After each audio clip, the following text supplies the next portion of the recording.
আচ্ছা, তাহলে কালকে আমরা তোকে কিছু জিনিস পড়াই ফেলছিলাম। কিন্তু রেকর্ড হয় নাই, ভুলবশত রেকর্ড হয় নাই, তাই লেখাগুলো আছে, এই লেখাগুলোর উপরে আমি আবার পড়াই ফেলতেছি। যেহেতু রেকর্ড হয় নাই, তাহলে আবার পুনরায় রেকর্ড করতেছি। আর লেখাগুলো যেহেতু আছে, তাই সময় কম লাগবে। যে জিনিসটা কালকে 45 মিনিট লাগছে, এই জিনিসটা আজকে কয় মিনিট লাগবে? 20 মিনিট লাগবে। বুঝতে পারছি? ওকে। তাহলে আমরা গত ক্লাস পর্যন্ত, গত লেকচার গুলো পর্যন্ত আমরা পর্যাবৃত্ত ধর্ম পর্যন্ত পড়ে গেছি, কিন্তু আমাদের চ্যাপ্টারের ফুল নাম কি? পর্যাবৃত্ত ধর্ম ও রাসায়নিক বন্ধন।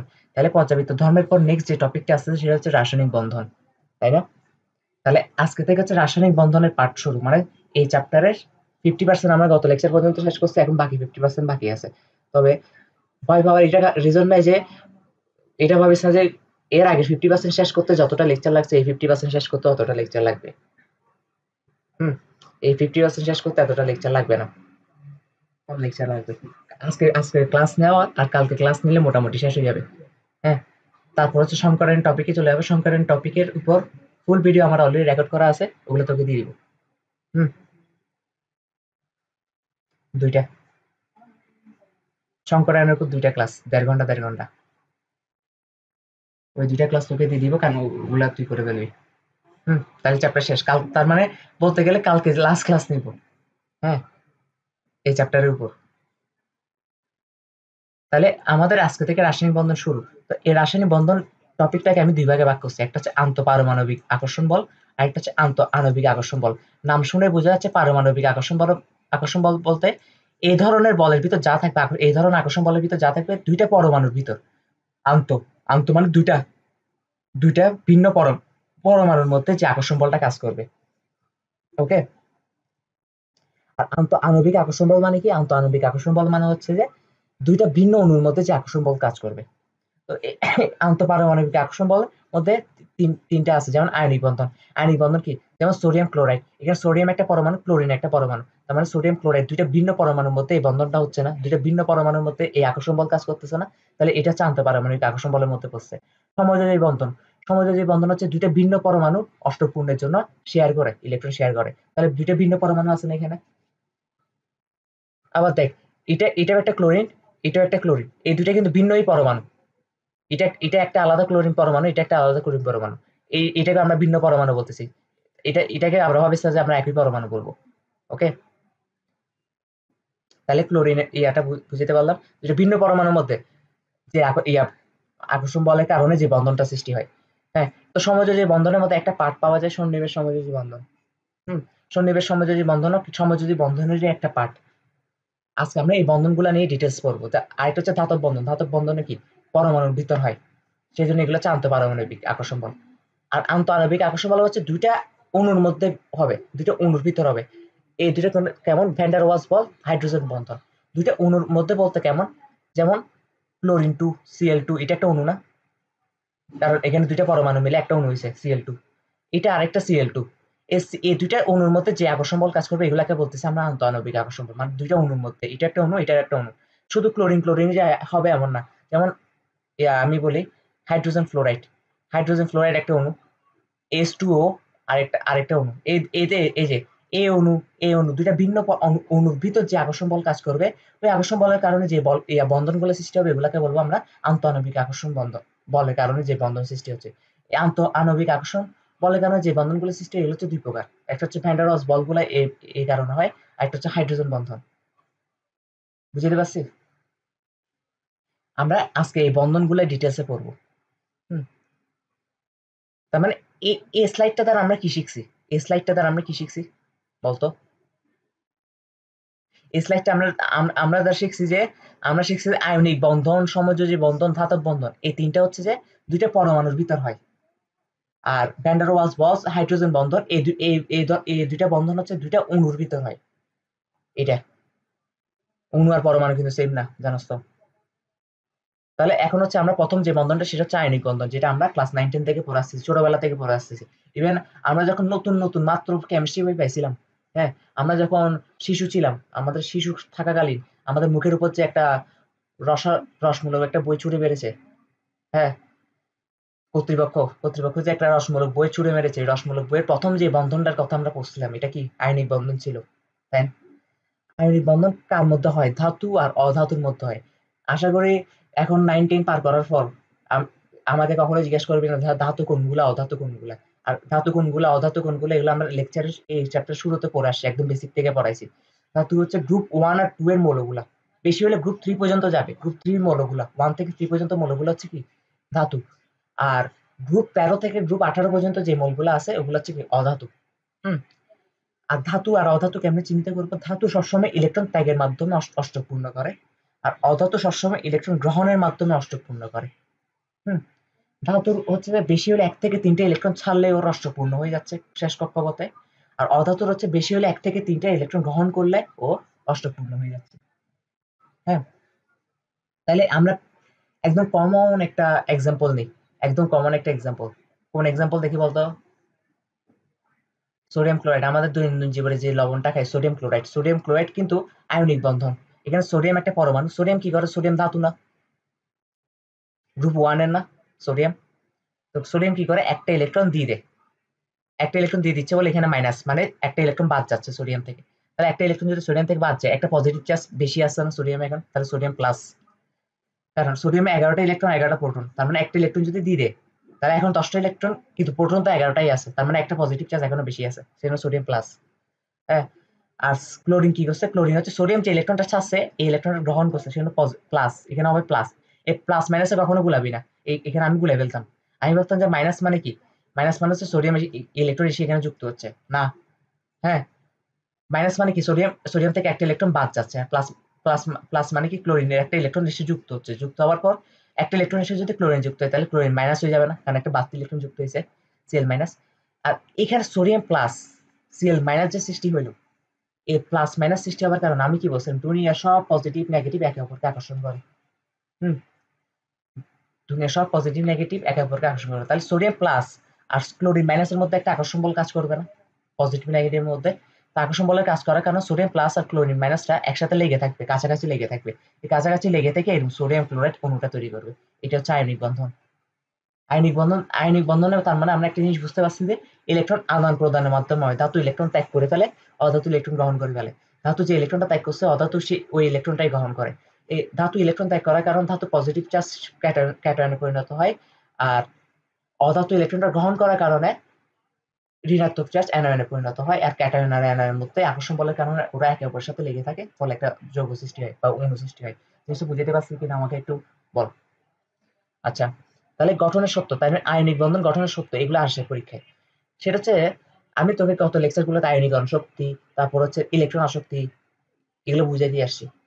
হ্যাঁ, তুই ভাবিস না যে তোকে আমি কালকে পড়াইছি ক্লাস আবার রেকর্ড করতেছি বলে এই প্রশ্ন করবো না, এই প্রশ্ন আমি আবার করবো। দেখি বলতো আয়নীকরণ শক্তি কি? ইলেকট্রন বের করে দেওয়ার জন্য যে শক্তিটা লাগে একটা পরমাণু থেকে একটা পরমাণু যোজ্যতা স্তর থেকে একটা ইলেকট্রন বের করে দিতে যে শক্তিটা লাগে, তাই তো? তার মানে ধাতু কি অলওয়েজ ইলেকট্রন আয়নিক বন্ধনের মধ্যে কি করতেছে? ধাতু ইলেকট্রন ছেড়ে দিচ্ছে না। তার মানে ধাতু যত তাড়াতাড়ি ইলেকট্রনটা ছাড়তে পারবে আয়নিক বন্ধনটা তত তাড়াতাড়ি সম্ভব হবে না। এখন ধাতু থেকে ইলেকট্রন বের করার জন্য যদি আমাদেরকে বেশি পরিমাণ শক্তি দেওয়া লাগে, এটা কি ভালো হবে? আমাদের চাহিদা তো এমন যে কম পরিমাণ শক্তি দিলে যেন ধাতুটা ইলেকট্রন ছেড়ে দেয়, কারণ ধাতু ইলেকট্রন ছাড়লে তো আয়নিক বন্ধনটা শুরু হবে। ধাতু ইলেকট্রন না ছাড়লে অধাতু আর ইলেকট্রন গ্রহণ করবে, ঠিক না? তার মানে কম পরিমাণ শক্তি দিলেই যেন ইলেকট্রন বের হয়ে যায় এই ব্যবস্থাটা করতে হবে, তাই তো? আর কম পরিমাণ শক্তি দিলে ইলেকট্রন বের করে আনার ইয়াটাকে আমরা কোন ধাতু থেকে ইলেকট্রন বের করে আনার জন্য যে শক্তিটা দিই এটাকে আয়নীকরণ শক্তি বলি।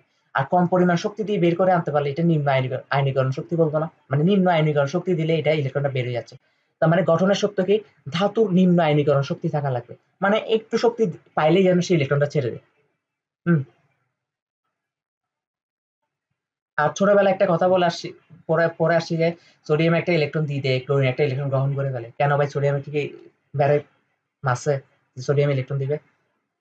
হ্যাঁ, এমনি এমনি দেয় না, একটা নির্দিষ্ট পরিমাণ শক্তি ওর গ্রহণ করা লাগে। ঠিক আছে, এখন যেহেতু হায়ার ক্লাসে উঠছস তারপরে এখন একটু একটু বাড়তি করা লাগবে। এখন আর বলতে পারবি না সোডিয়াম মন চাইছে ইলেকট্রন দিয়ে দিছে, ক্লোরিন দিছে। হ্যাঁ, এত ইজি না দুনিয়া। হুম। তো এইখানে হচ্ছে এখানে এই টার্ম গুলো আসে, নিম্ন আয়নীকরণ শক্তি, মানে কম পরিমাণ শক্তি দিলে যেন ধাতু থেকে ইলেকট্রন বের হয়ে আসে। আর তাহলে অধাতুর ক্ষেত্রে কি হবে? অধাতু ইলেকট্রন গ্রহণ করে না? অধাতু যদি ইলেকট্রন গ্রহণ করে, ইলেকট্রন গ্রহণ করার যে আসক্তি, এটাকে কি বলি? ইলেকট্রন আসক্তি না? মানে ইলেকট্রনের প্রতি যে লোভ, এটাকে ইলেকট্রন আসক্তি বলে। অধাতু তো অলওয়েজ ইলেকট্রনের প্রতি লোভ আছে, কেন ওর একটা দুইটা তিনটে ইলেকট্রন গ্রহণ করলে, মানে 1 থেকে 3 এর মধ্যে ইলেকট্রন গ্রহণ করলে কি অষ্টকপূর্ণ হয়ে যাচ্ছে, তার ওর তো লোভ সবসময় আছে। এখন ওর লোভ যত বেশি হবে, ইলেকট্রনটা গ্রহণ করার প্রবণতা তত বাড়বে না? আর আয়নিক বন্ধনে কি হচ্ছে, অধাতু সবসময় ইলেকট্রন গ্রহণ করতেছে, তাই তো? ধাতু যেটা ছাড়তেছে ইলেকট্রন, তার মানে অধাতু যত তাড়াতাড়ি ইলেকট্রন গ্রহণ করতে পারবে, তত তাড়াতাড়ি আয়নিক বন্ধনটা সম্ভব হবে। আর ইলেকট্রন গ্রহণ করাকে আমরা কি বলি? ইলেকট্রন আসক্তি। মানে ইলেকট্রন আসক্তি, তার মানে অধাতুকটা লাগবে উচ্চ ইলেকট্রন আসক্তি, মানে উচ্চ ইলেকট্রনের প্রতি উচ্চ আসক্তি থাকতে হবে, আসক্ত।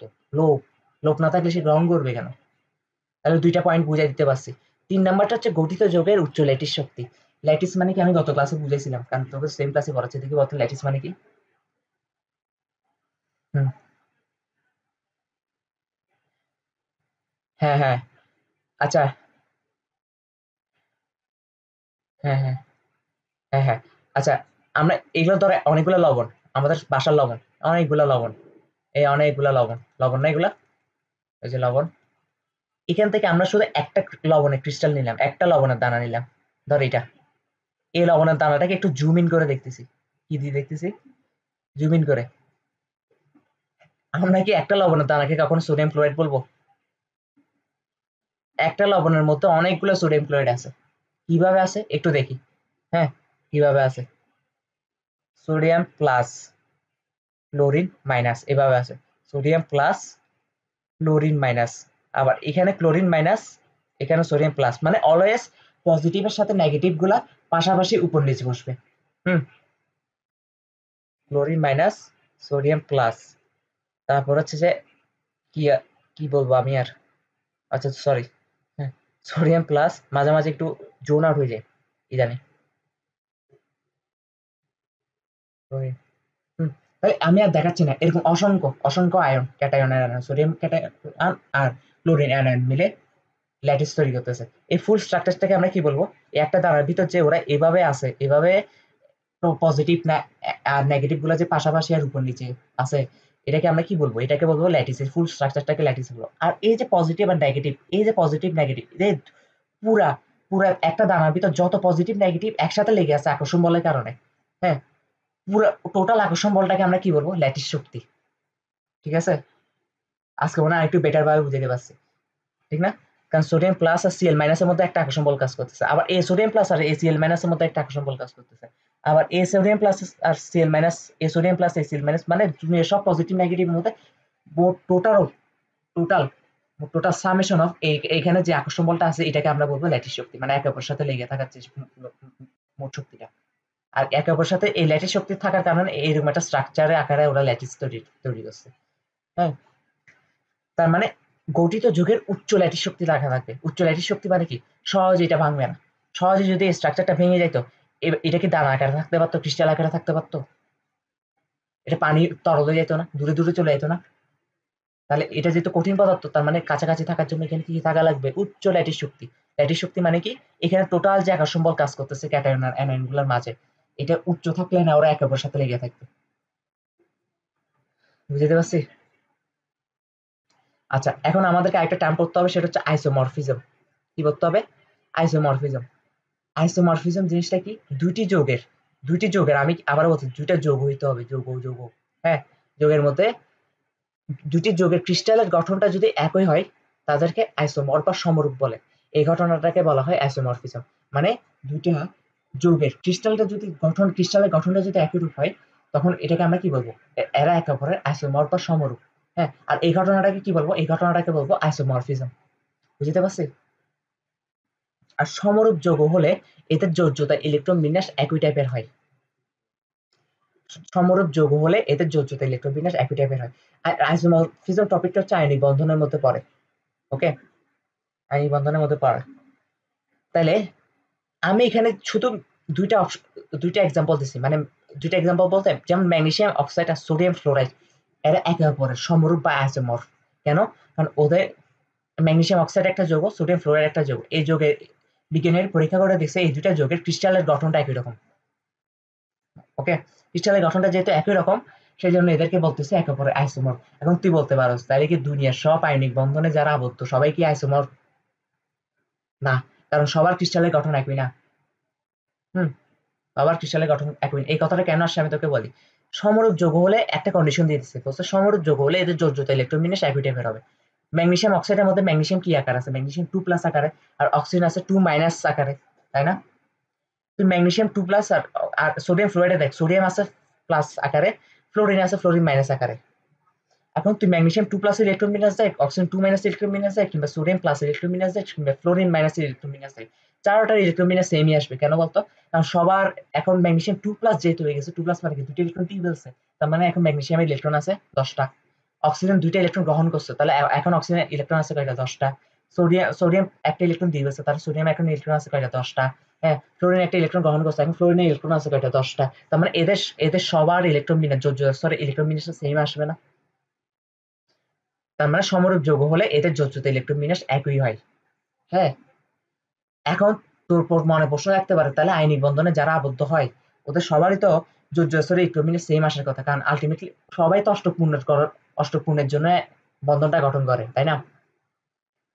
তো অষ্টক পূর্ণ মানে কি লাস্টে 10টাই তো হয়ে যাবে। ম্যাগনেসিয়াম 2টা দিয়ে দিলেই তো 10টা হয়, সোডিয়াম একটা দিয়ে দিয়ে বলেই তো 10টা হয় ইলেকট্রন বিন্যাস।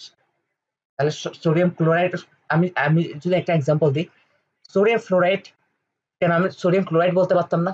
সোডিয়াম ক্লোরাইড বলতে পারতাম না? এখানেও তো সোডিয়াম ক্লোরাইড কি আকার আছে? সোডিয়াম প্লাস আকারে আছে, আর ক্লোরিন মাইনাস আকার আছে। সোডিয়াম প্লাসে ইলেকট্রন আছে কয়টা?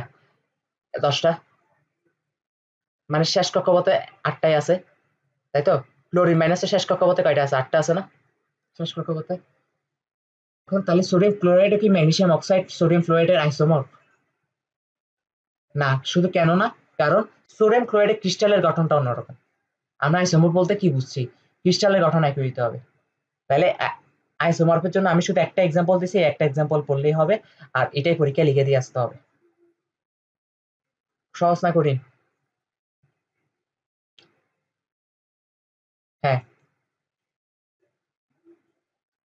তাহলে এদের সবার আচ্ছা, সবার ইলেকট্রোমিনেশ একই আছে। এখন ম্যাগনেসিয়াম অক্সাইড এবং সোডিয়াম ফ্লোরাইড একে অপরের সমরূপ। এক্সাম্পল এটাই, আর কোনো এক্সাম্পল নাই। হ্যাঁ, বুঝতে পারছি। আচ্ছা, এখন হচ্ছে আয়নিক যৌগের পানিতে দ্রবণীয়তা।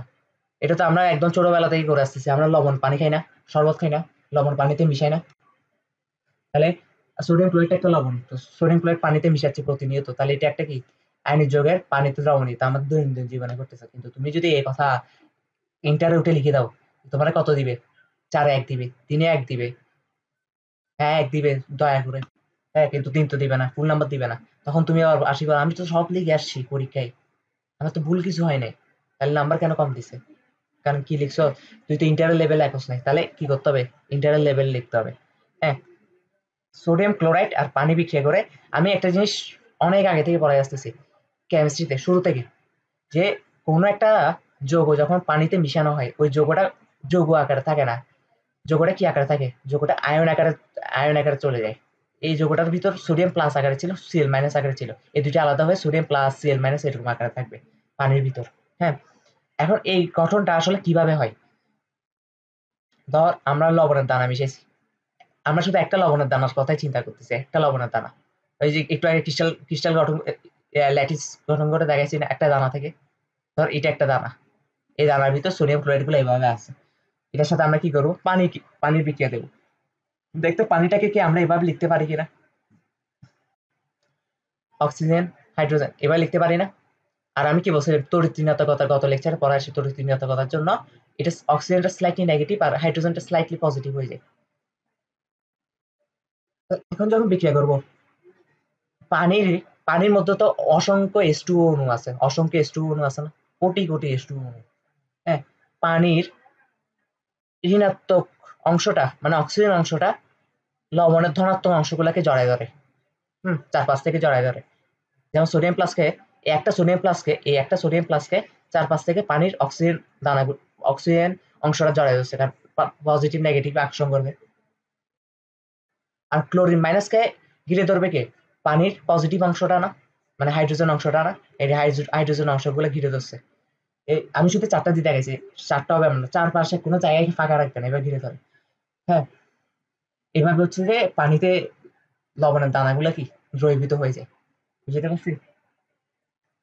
এখন কথা হচ্ছে, এখন আমাদেরকে দুইটা টার্ম পড়তে হবে। একটা হচ্ছে হাইড্রেশন এনার্জি। হাইড্রেশন এনার্জি কি? কোনো যৌগ পানিতে মিশালে, এই যে যেমন এখানে লবণের দানা হচ্ছে পানিতে মিশাইছি, পানিতে মিশালে দ্রবীভূত হলে, দ্রবীভূত হওয়ার সময় যে একটা শক্তি উৎপন্ন হয়, ওই শক্তিটাকে কি বলা হয়? Hydration energy. হুম, একটু আগে ল্যাটিস শক্তি বুঝে আসছে না? ল্যাটিস শক্তি মানে কি? এই দানাগুলো একে অপরের সাথে যে লেগে আছে, আয়নগুলো যে একে অপরের সাথে লেগে আছে, টোটাল যে শক্তিটা, ল্যাটিস শক্তি। হ্যাঁ, এখন আমাকে একটা কথা বল, যে ল্যাটিস শক্তি যদি বেশি হয়, হুম, ল্যাটিস শক্তি যদি হাইড্রেশন এনার্জি থেকে বেশি হয়, তাহলে এই পানির অণুগুলা কি কখনো এই স্ট্রাকচারটাকে ভাঙতে পারবে? ওরা লেগে থাকবে না ল্যাটিস শক্তির মাধ্যমে? হাইড্রেশন এনার্জি অবভিয়াসলি ল্যাটিস শক্তি থেকে বেশি হতে হবে, তাই না? হাইড্রেশন এনার্জি মানে কি? এই যে পানির সাথে মিশার পর অণুগুলা যে ঘিরে ধরছে, অণুগুলা পানির অণুগুলা যৌগগুলাকে ভেঙে দেওয়ার, যে এই স্ট্রাকচারটা ভেঙে দেওয়ার জন্য যে শক্তিটা লাগে, হ্যাঁ, স্ট্রাকচারটা ভেঙে দেওয়ার জন্য যে শক্তিটা লাগে, এটা হচ্ছে হাইড্রেশনের। তার মানে স্ট্রাকচারটা ভেঙে দেওয়ার শক্তিটা অবশ্যই ওদের মধ্যে ল্যাটিস শক্তি যেটা আছে বিদ্যমান, ওইটার থেকে বেশি হতে হবে, নাহলে তুমি মিশবে না। তার মানে আরেকটা আমাদের কথা লিখে দিয়ে আসতে হবে, সেটা হচ্ছে কি? Hydration energy is greater than lattice energy. তাহলেই তবে পানিতে দ্রবীভূত হবে। বুঝাতে পারছি কিনা বলতে একটু কষ্ট করে। তাহলে এই হলো আমাদের আয়নিক বন্ধন। ওকে, এখন আমরা পড়বো কি? সমযোজী বন্ধন। সমযোজী বন্ধনও আমরা ছোটবেলা থেকে পড়ে আসতেছি, তাই সমযোজী বন্ধনের আমরা সংজ্ঞা টঙ্গা লিখে দিচ্ছি না, সংজ্ঞাগুলো তুই লিখবি। হ্যাঁ, এগুলো বইতে যেমন আছে লিখবি, বা নেট থেকে কালেক্ট করে লিখে দিবি সমযোজী বন্ধনের সংজ্ঞা। এখন কথা হচ্ছে যে সমযোজী বন্ধন কি, আমি যদি শর্টকাটে বলি যে আহ দাঁড়া একটু, কি করা যায় একটু ভাবি। হ্যাঁ, ধর এটা একটা পরমাণু, এটা আরেকটা পরমাণু। এই পরমাণু শেষ কক্ষপথে কয়টা ইলেকট্রন আছে? একটা, দুইটা, তিনটা, চারটা, পাঁচটা, ছয়টা। শেষ কক্ষপথে 7টা আছে। এই পরমাণুর শেষ কক্ষপথে কয়টা আছে? দুইটা, তিনটা, চারটা, পাঁচটা, ছয়টা, এই 7টা। হ্যাঁ, 7টা আছে। তার মানে দুইটা পরমাণুরই কি আছে? এ, মানে অষ্টক পূর্ণের জন্য একটা ইলেকট্রনের ঘাটতি আছে, তাই না? এখন তুই বল, ওদের অষ্টক পূর্ণ একটা সুবিধা আছে, দুইটা ওয়ে আছে অষ্টক পূর্ণ করার জন্য। হয় 7টা ইলেকট্রনে দিয়ে দেবে, আর নতুবা একটা ইলেকট্রন গ্রহণ করবে। তাহলে ও কোনটা করবে? অবশ্যই একটা ইলেকট্রন গ্রহণ করাটা ইজি। ও কি করবে? এখন কোনো ধাতু নাই যে ইলেকট্রন ছাড়তেছে, কোনো ধাতু নাই ইলেকট্রন ছাড়তেছে, তা ওর এখন একটা মাত্র উপায় আছে, সেটা হচ্ছে ওর মতন আরেকজনকে তো খুঁজতে হবে, তাই না? ওর মতন আরেকজন, ওর লেভেলে আরেকজনকে খুঁজতে হবে। ওদের বাবা, দেখ, আমি ইলেকট্রন দিতে পারবো না, তুইও দিতে পারবি না, তাহলে একটাই কাজ করা যাবে, শেয়ার করি। হ্যাঁ, দেখ তো এখন শেয়ার করলে অষ্টপূর্ণ হচ্ছে কিনা, এখন দুজনের অষ্টপূর্ণ হয়েছে কিনা। 1 2 3 4 5 6 7 8, ওর অষ্টপূর্ণ হয়েছে। 1 2 3 4 5 6 7 8 হয়েছে না? আর একটা একটা কথা সবসময় মনে রাখবি, শেয়ার সবসময় একটা পরমাণু একটা ইলেকট্রনই করে। হ্যাঁ, তার মানে ও একটা করছে না, ও একটা করছে, ও একটা করছে, তার মানে এখানে যে বন্ধনটা গঠন হয়েছে, বন্ধনে সবসময় দুটো ইলেকট্রনই থাকবে, দুইটার বেশি থাকবে না। এই যে এই জায়গাটাতে যে বন্ধনটা গঠন হয়েছে, এই বন্ধন সবসময় দুইটা ইলেকট্রন থাকবে, এর বেশি থাকবে না। কারণ কেন? একটা পরমাণু একটা করে দেয়। হুম, তাহলে এই সমযোজী বন্ধনটা কি বুঝাই দিতে পারছি কিনা? আচ্ছা, এখন যেহেতু আমরা হায়ার স্টাডি করতেছি, তাহলে এখানে কিছু জিনিস ব্যতিক্রম আছে, এগুলো পড়তে হবে। কেমিস্ট্রি মানে কি? ব্যতিক্রম। হ্যাঁ, সমযোজী বন্ধন যে সবসময় অষ্টক পূর্ণ করার জন্য হয় এমন না, মাঝে মাঝে এত অভাবে থাকে যে মানে অষ্টক পূর্ণ না হইলেও তাও করে করে ফেলে আর কি বন্ধনটা। কিছু করার নাই, বউ তো পাইতেছো না। হ্যাঁ, তার কারণে কিছু গিয়ে হয়ে যায় আর কি, যা হই। তো অষ্টক নিয়মের ব্যতিক্রম, একটা হচ্ছে অষ্টক নিয়মের ব্যতিক্রম মানে কি? অষ্টক পূরণ হয় নাই, তাও সমযোজী বন্ধনে অংশগ্রহণ করছে। তো অষ্টক নিয়মের ব্যতিক্রম, একটা হচ্ছে অষ্টক সম্প্রসারণ, একটা হচ্ছে অষ্টক সংকোচন। আমি প্রথমে অষ্টক সংকোচনটা পড়াই। হ্যাঁ, অষ্টক সংকোচনের মধ্যে আমি এক্সাম্পল দিই, beryllium chloride, beryllium trichloride, boron trifluoride, এগুলো কেন অষ্টক সংকোচন? অষ্টক সংকোচন বলতে কি বোঝাচ্ছে আমি যদি একটু লিখে বুঝাই। বেরিলিয়ামের শেষ কক্ষপথে ইলেকট্রন কয়টা? বেরিলিয়াম 4 না? 4, 4, 4। ওকে, তাহলে 1, 2, 3, একটা কাজ করে এখানে দিই 3, 4, 4টা না? তার মানে ওর অষ্টক পূরণের জন্য শেষ কক্ষপথে আরো কয়টা লাগবে? 6টা। কিন্তু ওর চেষ্টা করে কিন্তু হয় না, তাও চেষ্টা করে। এখন কি করে, এখানে তো আরেকটা ক্লোরিন আসছে, বেরিয়াম, আমি এই এক্সাম্পলটা দিচ্ছি, এক্সাম্পলটা দিচ্ছি। ক্লোরিন আসলে ক্লোরিনের একটা ইলেকট্রন শেয়ার করলো, ক্লোরিনের তো ভাই পূরণ হয়ে গেছে অষ্টক, কারণ ক্লোরিনের একটা ইলেকট্রন পাইলেই হচ্ছে, কারণ ক্লোরিনের শেষ কক্ষপথে 7টা থাকে, ওর একটা থাকলে হয়েছে। তো বেরিলিয়াম তো একটা পাই গেছে এই জায়গায়, তাহলে একটা একটা শেয়ার করছে, আবার এদিকেও একটা একটা শেয়ার হয়েছে, এদিকেও একটা একটা শেয়ার হয়েছে, এই যে একটা একটা। হ্যাঁ, ক্লোরিন, দুইটা ক্লোরিনে কিন্তু অষ্টকপূর্ণ হয়েছে, কিন্তু দেখতো কেন্দ্রীয় মূল যেটা বোরন, যেটা ওর কি অষ্টকপূর্ণ হয়েছে? এখনো হয়েছে? ওর শেষ কক্ষপথে আছে 4টা, আরো 4টা লাগবে না? কিন্তু ওই 4টা আর কেউ শেয়ার করে না, কিন্তু সে এভাবে থেকে যায়, চেষ্টা করছে আর কি, চেষ্টা করে অন্তত। হ্যাঁ, তো যেহেতু অষ্টক পূর্ণ হয় নাই, এখনো 8-এর নিচে না, 4 সংখ্যাটা কি 8-এর নিচে না? এটাকে বলা হয় অষ্টক সংকোচন। মানে অষ্টক সংকোচনের মাধ্যমে সমযোজী বন্ধন, মানে 8 পূরণ হয় নাই, আরো কম আছে, 8-এর থেকে কম আছে, কিন্তু তার সমযোজী বন্ধনে অংশগ্রহণ করছে। আর PCl5, তার মানে এগুলো হচ্ছে অষ্টক সংকোচনের এক্সাম্পল। কোনগুলা? আমি একটা একটা একটা বুঝাই দিচ্ছি, বাকিগুলো তো পারবি না। অষ্টক সম্প্রসারণ মানে কি? যে সমযোজী বন্ধনে কেন্দ্রীয় পরমাণুর যোজ্য স্তরে ইলেকট্রন বিন্যাস 8-এর বেশি হয়ে যাবে।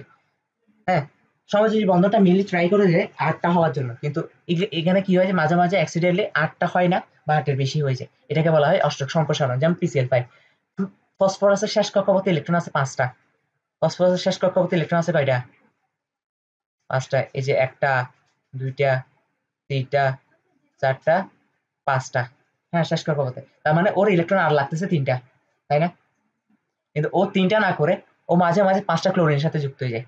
এখানে একটা ক্লোরিন, একটা পাইলো, এখানে একটা ক্লোরিন, এই যে একটা পাইলো, এখানে একটা ক্লোরিন, এর থেকে একটা পাইলো, এখানে একটা ক্লোরিন, এর থেকে একটা পাইলো, এখানে একটা ক্লোরিন, এর থেকে একটা পাইলো, তাহলে এখন মোট কয়টা হয়েছে? এখন 10। আগে ছিল 5টা, এখন 10টা হয়ে গেছে না? তা এখন যদি 10টা হয়ে যায়, তাহলে কি এটা 8-এর বেশি হয়ে গেছে না? তা 8-এর বেশি হয়ে গেলে এটা কি অষ্টপূর্ণ হয়েছে নাকি 8-এর বেশি হয়ে গেল? সেই জন্য এটা হচ্ছে অষ্টক সম্প্রসারণ। বুঝতে পারছি? মানে 8-এর বেশি, তার সময় যদি বন্ধন অংশগ্রহণ করছে, কিছু করবা? দাঁড়াও। আচ্ছা, তাহলে কি অষ্টক সম্প্রসারণ বুঝাতে পারছি আমি? সেই জন্য PCl3 ও গঠন হয়, কারণ PCl3 হইলে বরাবর অষ্টক পূর্ণ হচ্ছে, কিন্তু PCl5 মাঝে মাঝে অতিরিক্ত হর্নি হয়ে যায় আর কি, কিছু করার নেই। হম। তো এখন হচ্ছে যে এগুলো হচ্ছে অষ্টক সম্প্রসারণের উদাহরণ, একটা একটা দেখা যাচ্ছে, বাকিগুলো পারবি কিনা? 1 থেকে 30টা মূলের ইলেকট্রোবিন্যাস পারলে তো এগুলো পারার কথা ইজিলি। আচ্ছা, তো সমযোজী বন্ধন পড়ার সময় আমাদেরকে আবার একটা টার্ম পড়তে হবে, সেটা হচ্ছে কি যোজ্যতা বন্ধন তত্ত্ব, বা এটাকে বলা হয় ভ্যালেন্স বন্ড থিওরি। কি বলা হয়? Valence bond theory. এই টার্মটা শুনতে যতটা পশ লাগতেছে, কিন্তু এটা আসলে খুব একটা সস্তা একটা টার্ম, ঠিক আছে? মানে সস্তা একটা পড়া। ভ্যালেন্স বন্ড থিওরি, তো ভ্যালেন্স বন্ড থিওরিতে 3টা কথা বলা হয়েছে, কি কি বলা হয়েছে আমরা একটা একটা দেখি, তারপর এগুলো বুঝিয়ে দিব। হুম। ভ্যালেন্স বন্ড থিওরিতে কি কি বলা হচ্ছে? বলছে যে সমযোজী বন্ধন গঠনে পরমাণু যোজ্যতা ইলেকট্রনের বিপরীত স্পিনমুখী ইলেকট্রন শেয়ার করে। সমযোজী বন্ধন গঠনে পরমাণু যোজ্যতা ইলেকট্রনের বিপরীত স্পিনমুখী ইলেকট্রন শেয়ার করে। যেটা বলছে এটা মাথার উপর দিয়ে গেছে, তো মাথার উপর যাওয়ার কথা না, কারণ এটা তোকে কালকেই বুঝেছি নাকি? নতুন যারা পড়বে ওদের তো মাথার উপরই যাবে। অরবিটাল অতিক্রমণ যত বেশি হবে, বন্ধন তত শক্তিশালী হবে। আর এই অরবিটালকে আণবিক অরবিটাল বলে। এই 3টা কথা আমি এখন একটু বুঝাই দিই। এই যে আমরা একটা সমযোজী বন্ধনের এক্সাম্পল দেখি, হাইড্রোজেন হাইড্রোজেন H2 টা গঠন করে। হাইড্রোজেন হাইড্রোজেন সমযোজী বন্ধনের মাধ্যমে H2 গঠন করে না? কারণ কেন? একটা হাইড্রোজেনের কক্ষপথে একটা ইলেকট্রন থাকে, আর ও তো আর অষ্টক পূর্ণ করবে না, প্রথম কক্ষপথ 2টা পূর্ণ হইলে হচ্ছে দ্বিতীয় পূর্ণ হচ্ছে, তাই তো? তো এখন এটা পূরণ করার জন্য তার মানে ওর একটা ইলেকট্রন লাগতেছে। হ্যাঁ, ও তো আর আয়নিক বন্ধন গঠন করতে পারবে না। আয়নিক বন্ধন মানে কি, ইলেকট্রন দিয়ে দিতে হবে, তাই না? ইলেকট্রন দিয়ে দিলে তো ওর কাছে থাকবে না কিছু, আর থাকবে কিছু? তার মানে ওর কিছুই করার নেই, ওর একটা মাত্র অপশন আছে, শেয়ার। শেয়ার করো। হ্যাঁ, এই একটা একটা ইলেকট্রন তো বলে ভাই তুইও আয় আমিও আসি, আমাদের দুজনের লাভ, এভাবে গঠন করে ফেললো। হ্যাঁ। আচ্ছা, দ্বিপারমাণবিক অণু, কয়েকটা দ্বিপারমাণবিক অণুর নাম বলতো দেখি। আমি বলছিলাম হাইড H2Cl2, ফ্লোর O2, হ্যাঁ, and এগুলো এখন কেন ডবল ডবল থাকে বুঝতে পারছি? তার ইলেকট্রন শেয়ারের কারণে। হ্যাঁ, এই যে হাইড্রোজেন যে ইলেকট্রন শেয়ার করছে, এই একটা হাইড্রোজেন ইলেকট্রন শেয়ার করে, ফলে দুজনেই লাভ হয়েছে, কি হয়েছে, অষ্টকপূর্ণ আকারে আছে। ক্লোরিনেরও সেম না? ক্লোরিন প্রথম এক্সাম্পল যেটা দেখেছি, 7টা ইলেকট্রন দুজনের। হ্যাঁ, ওটা কিন্তু ক্লোরিনের ছিল, জানোস তো? তাহলে এটা তো আমরা আপাত দৃষ্টিতে মনে হয় যে ওরে তুই একটা ইলেকট্রন দিছে, তুই একটা ইলেকট্রন দিছে, হয়ে গেছে। কিন্তু না, সব এরকম বন্ধন হবে না। এই হাইড্রোজেন আর এই হাইড্রোজেন তখনই ইলেকট্রন শেয়ার করবে একে অপরকে, যখন এই ওর ইলেকট্রন ধর অ্যান্টি ক্লকওয়াইজ আর ওর ইলেকট্রনটা হচ্ছে ক্লকওয়াইজ ঘুরে। ওর ইলেকট্রন যদি অ্যান্টি ক্লকওয়াইজ ঘুরে আর ওর ইলেকট্রন যেন ক্লকওয়াইজ ঘুরে, দুটো বিপরীত দিতে হবে, বিপরীত হলে তবেই শেয়ার করবে। হ্যাঁ, ধর ওর ইলেকট্রনটা অ্যান্টি ক্লকওয়াইজ করতেছে, ওর ইলেকট্রনটা অ্যান্টি ক্লকওয়াইজ করতেছে, কিন্তু এই দুইটা হাইড্রোজেনের মধ্যে কখনো বন্ধন হবে না। হুম। আর এটাই হচ্ছে ভ্যালেন্স বন্ড থিওরিতে বলছে।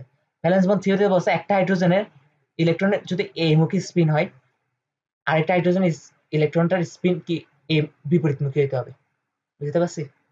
এই যে হাইড্রোজেনের এস অরবিটালে ধর এই হাইড্রোজেন, এটাকে একটু ডিটেলসে পড়তেছি, এটাকে একটু এভাবে ডিটেলসে পড়তেছি। এই হাইড্রোজেনের এস অরবিটালে একটা এইমুখী স্পিন আছে, ইলেকট্রনটা এইমুখী, ধর অ্যান্টি ক্লকওয়াইজ, আর এই ইলেকট্রনটা হচ্ছে ক্লকওয়াইজ।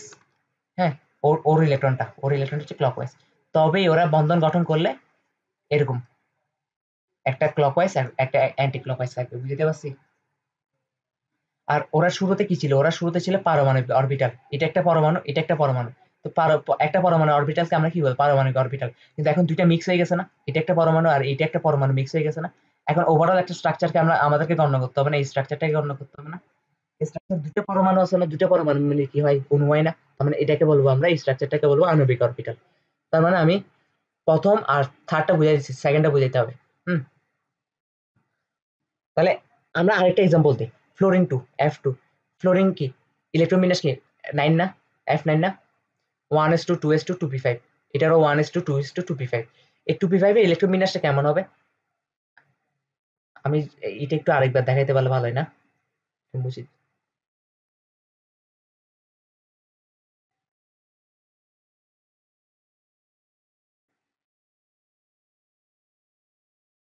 আমরা তো ইলেকট্রন বিন্যাস পারি নাকি? পি অরবিটালকে কিভাবে লাগে, পি অরবিটাল তিনটা পি অরবিটাল থাকে না? এখানে 5টা ইলেকট্রন আছে, তার মানে প্রথমে একমুখী স্পিনে প্রবেশ করবে। এই যে ইয়া কয়টা হয়েছে, 1 2 3 4, চারটা হয়েছে, পাঁচটা হয়েছে, পাঁচটা হয়েছে।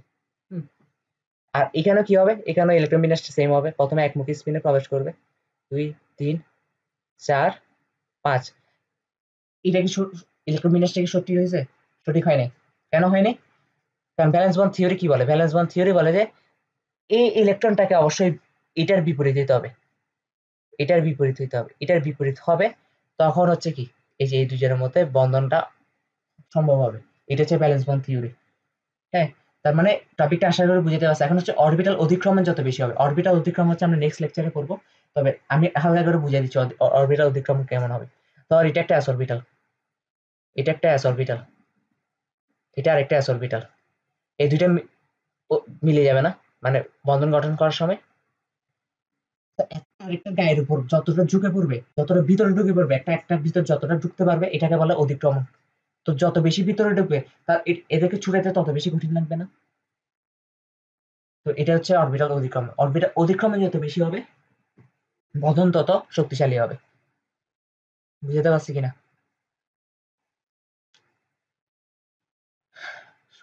সন্নিবেশ সমযোজী বন্ধন, সমযোজী বন্ধনের আরেকটা পার্ট কি, সন্নিবেশ সমযোজী বন্ধন। দেখছিস, তোকে কালকে সেম যে কথাগুলো বলছি, এই কথাগুলো এখন আবার বলতেছি, ফুল মুখস্থ হয়ে যায় যে পড়ালে, কোনো কথার বেশ কম পাইছস? সেম সেম কথা রিপিট করতে হয়। যে গরম পড়তেছে ফ্যান নিয়ে রাখছি, বাপরে। হ্যাঁ, এসি চার বুঝে রাতে, নাহলে বিল উঠে বেশি, অনেক বিল উঠে। রাতে ঘুমানোর সময় সারা রাত ছাড়িয়ে রাখি। নোয়াখালী গেলে কেমনে থাকবো কে জানে। হম। তার মধ্যে এখানে একটা আরামসে ঘুমানোর একটা অভ্যাস হয়ে গেছে। এয়ার কুলার, এটা কেমন কাজ দেয় নাকি?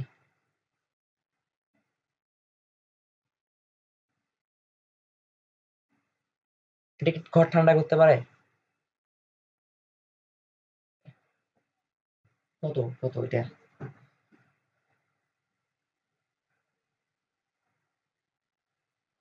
হুম হুম। স- স- বুঝছি।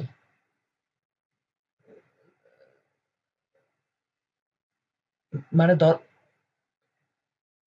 10-এর ভিতর হবে নাকি? তাহলে কিনে ফেলবো, আর বাড়া যাবে না। হ্যাঁ।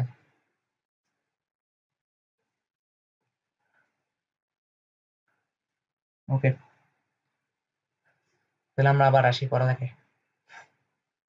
কারণ একজনকে টাইম দেওয়া লাগবে। সারাদিন বাইরে ছিলাম না আমি, আসি, অনলাইন নিতে আসিনি। ইয়ার সন্নিবেশ সমযোজী বন্ধন। হুম। আচ্ছা, সন্নিবেশ সমযোজী বন্ধন সমযোজী বন্ধনেরই কিন্তু একটা পার্ট, কিন্তু সমযোজী বন্ধন না, এটাকে কখনো সমযোজী বন্ধন বলতে পারবি না। এটাকে সমযোজী বন্ধনের কেন পার্ট বলা হয়? সমযোজী, কারণ সমযোজী বন্ধনে ইলেকট্রন শেয়ার হয়, এখানেও ইলেকট্রন শেয়ার হয়, কিন্তু শেয়ারের মতো একটা ব্যাস কম আছে। হ্যাঁ, এটা ভেরি গুড, ফাইনালি তুই এটা সাথে সাথে আনসার দিতে পারছিস। হ্যাঁ, সন্নিবেশ সমযোজী বন্ধন হচ্ছে, ধর আমি বার্গার খাচ্ছি, এখন আমি দেখছি তুই ক্ষুধার্ত, এখন আমার মনটা দয়ালু, আমি বলতে ঠিক আছে তোরে ভাগ করে দিই। হ্যাঁ, তোরে ভাগ করে দিছি, এখন আমিও আমার বার্গার, আমার আমার পার্টটা আমি খাচ্ছি, তোর পার্টটা তুই খাচ্ছ, তোকে ভাগ করে দিলাম। তুই কি বিনিময়ে আমাকে কিছু দিছস?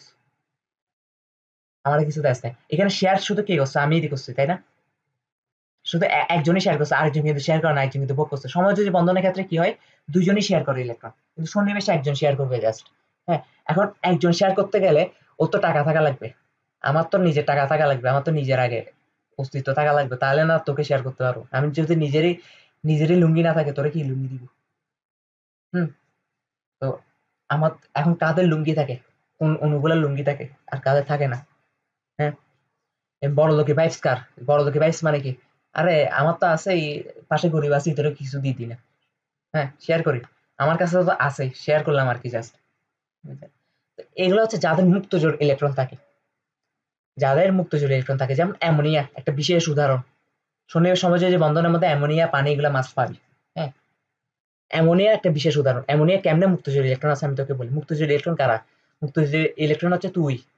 হ্যাঁ, তোরা কেন? তোরা চাইলে পড়ালেখা করে বইটা শেষ শেষ করে ফেলতে পারবি, কিন্তু পড়স তো না, আলসি।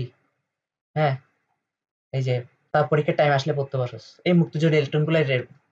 ওদের আলসিও দরকার নাই, আর ধুর, আমরা আমাদের মতন থাকবো।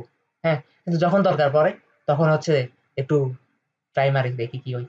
হ্যাঁ, এই যে নাইট্রোজেন, নাইট্রোজেন ইলেকট্রন বিন্যাস আমি একদম ভেঙে দেখাচ্ছি। নাইট্রোজেন 7টা না? 7টা নাকি? 7টা। তাহলে 1 2, প্রথম কক্ষপথে 2টা থাকে, তৃতীয় কক্ষপথে আমি যদি জোড়ায় জোড়ায় 1 2 3 4, কি নাইট্রোজেন, আচ্ছা, হ্যাঁ ঠিক আছে, 5 6। হ্যাঁ, কয়টা হয়েছে? 6টা নাকি? 6টা হয়েছে না? 7টা। এই যে 7টা। এখন দেখ, নাইট্রোজেনের সাথে অ্যাড হয়েছে কয়টা? হাইড্রোজেন 3টা অ্যাড হয়েছে না? তো হাইড্রোজেন একটা একটা ইলেকট্রন শেয়ার করবে, এই হাইড্রোজেন একটা ইলেকট্রন দিল।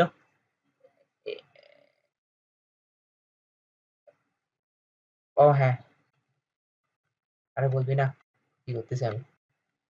First, very good. ভুলটা করছিলাম ইচ্ছা করে, কনফিডেন্সের সাথে। হ্যাঁ, আমি বলতেছি না যে 7টা 7টা 7টা 7টা। হ্যাঁ, আমি ভাবছি এটা ধরতে পারবি না, কথার মার পেজে পড়ে যাবে। যে 7টা ইলেকট্রন আমি শেষ কক্ষপথে 7টা দিছি, আমি দেখতেছি, আমি করে ফেলার পর তারপর বলতাম আর কি। ধরতে পারছস? 1 2 3 4 5, টোটাল 7টা হয়েছে তাই তো? এখন হাইড্রোজেন দেখ। আচ্ছা, এখানে একটাকে জোড়ায় জোড়ায় লিখতে হবে, তাহলে জিনিসটা বুঝবি। যে কোনো একটাকে জোড়ায় লিখতে হবে, এটাকে জোড়ায় লিখি। হ্যাঁ, এখন দেখ, হাইড্রোজেন এখানে একটা অ্যাড হয়েছে, এখানে একটা অ্যাড হয়েছে, একটা একটা ইলেকট্রন শেয়ার করছে, এখানে একটা অ্যাড হয়েছে, একটা একটা ইলেকট্রন শেয়ার করছে, একটা একটা ইলেকট্রন শেয়ার করছে, এই যে এখানে একটা শেয়ার করলো, এখানে একটা শেয়ার করলো, ও একটা শেয়ার করলো। এখন শেষ কক্ষপথে নাইট্রোজেন শেষ কক্ষপথে ঠিকই কিন্তু 8টা ইলেকট্রন পূর্ণ হয়ে গেছে তাই না, অষ্টপূর্ণ হয়ে গেছে। হ্যাঁ, কিন্তু এই যে এই দুজন নাইট্রোজেন আগে দুজন, এই দুজন হচ্ছে কি বন্ধনে অংশগ্রহণ করে নাই, করছে? ওরা নাই। এই দুজনকে আমরা বলি মুক্ত জোর ইলেকট্রন। জোর মানে কি দুইটা, ওরা মুক্ত ভাবে আছে, ওরা এখনো বন্ধনে অংশগ্রহণ করে নাই। হ্যাঁ, ওদের সময় হলে করবে, যে যেমন তোর সরব সময় হলে পড়তে বসস। হ্যাঁ, এর আগে বসস না। তো এখন দেখ, এইচ প্লাস, এইচ প্লাস মানে কি?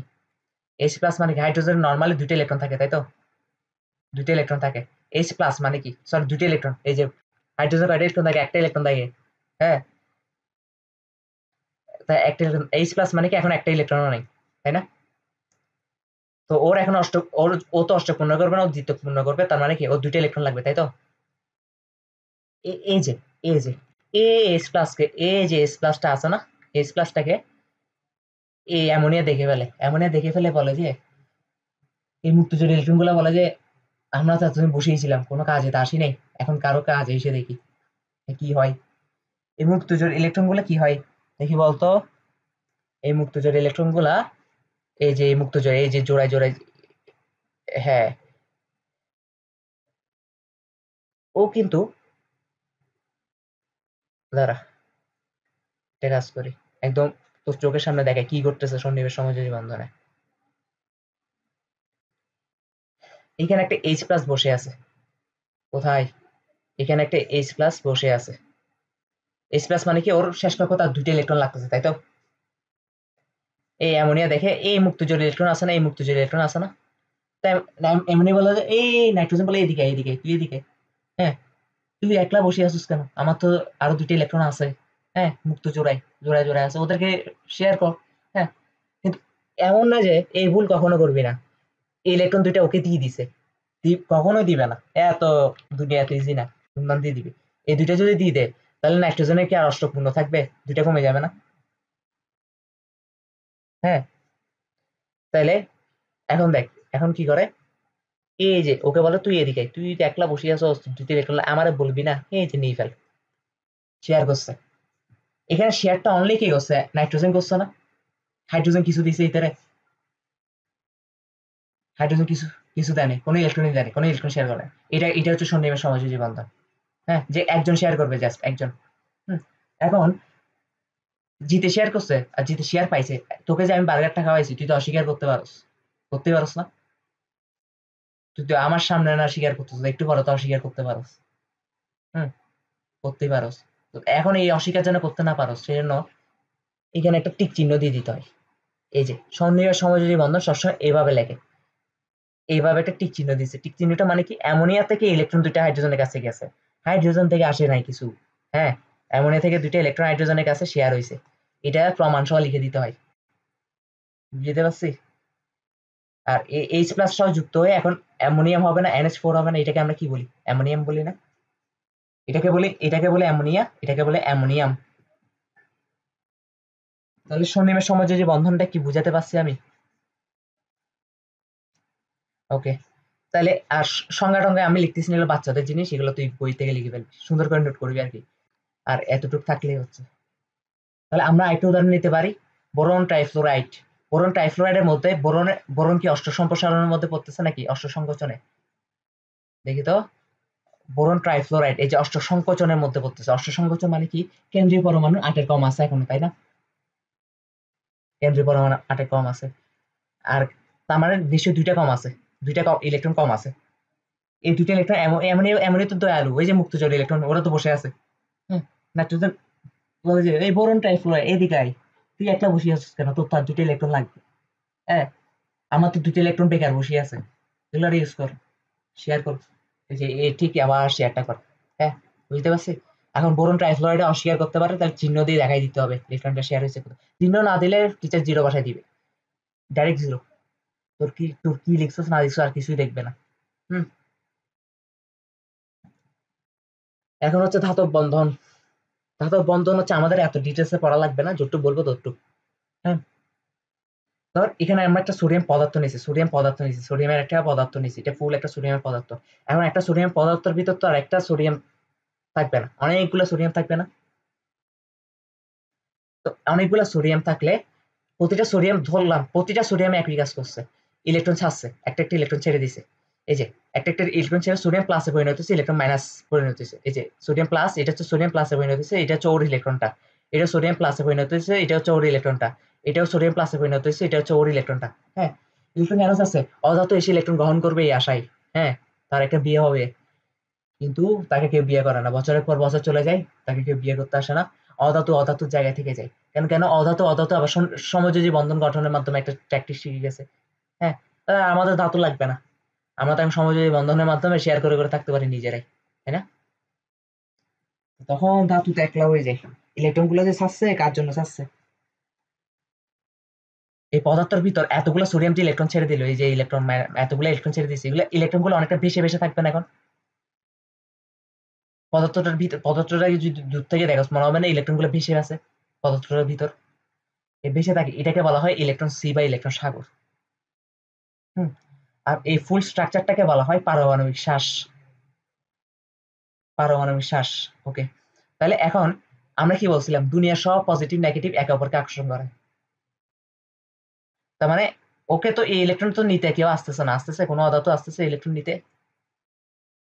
আসতেছে না। তখন আবার কি হয়, ইলেকট্রনটা বলে যায় ভাই কেউ আসতেছে না, আমি আবার আগের জায়গায় ফিরে যাই।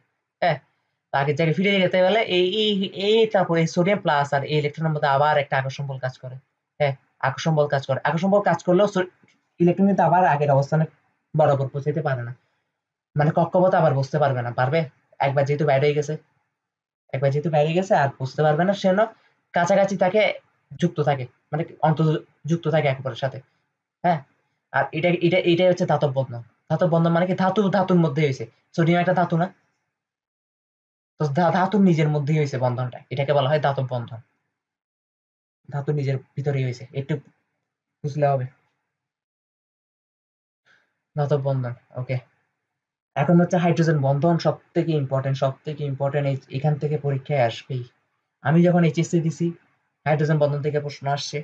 আমি অ্যাডমিশন পর্যন্ত যত সেকেন্ড টাইম অ্যাডমিশন দিছি, ফার্স্ট টাইম অ্যাডমিশন দিছি, হাইড্রোজেন বন্ধন থেকে প্রশ্ন একটা আসছে। হ্যাঁ, এটা হচ্ছে দুনিয়ার ইজি টপিক। আচ্ছা, কালকে মানে একটু পর্যন্ত পড়াইছিলাম তাই না? তার মানে আজকে নতুন টপিক। হাইড্রোজেন বন্ধন কি সেটা আমরা এক্সাম্পল দেখলে বুঝে যাবো। কেমন? হাইড্রোজেন বন্ধন দুই প্রকার, একটা হচ্ছে আন্তঃ আণবিক হাইড্রোজেন বন্ধন, আরেকটা হচ্ছে অন্ত আণবিক হাইড্রোজেন বন্ধন। হুম। তাহলে আমরা প্রথমে আন্তঃ আণবিক হাইড্রোজেন বন্ধনটা বুঝার চেষ্টা করি, তাহলে আমরা আস্তে আস্তে হাইড্রোজেন বন্ধন কি সেটা বুঝে যাব। হুম, নাকি? আচ্ছা, তো হাইড্রোজেন বন্ধনের সাথে তড়িৎ ঋণাত্মকতার টপিকটা ওতপ্রোতভাবে জড়িত। আমরা গত গত লেকচারে তড়িৎ ঋণাত্মকতা পড়াইছিলাম, যে ওখানে বলছিলাম কিছু আছে ডাইরেক্ট মির্জাফর, বসিটি বেগম, রাজবল্লভ আছে না, ওরা বেমানি করবেই, ওরা ইলেকট্রন শেয়ারের নাম করে নিজের দিকে টেনে আনবে ইলেকট্রন গুলা। ওই মির্জাফর, রাজবল্লভ, ঘসেটি বেগম, কয়েকটা নাম বলতো দেখি, কারা কারা ছিল? Hmm, very good.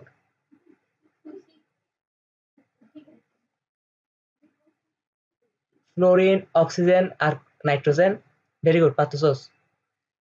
হ্যাঁ, ক্লোরিন কেন হবে? না না, ক্লোরিন কেন হবে? না, আর হবে না, আর হবে না, আর হবে না। এই তিনটাই। এখানে ফ্লোরিন হচ্ছে মির্জাফর, ডাইরেক্ট বেমান। কেন?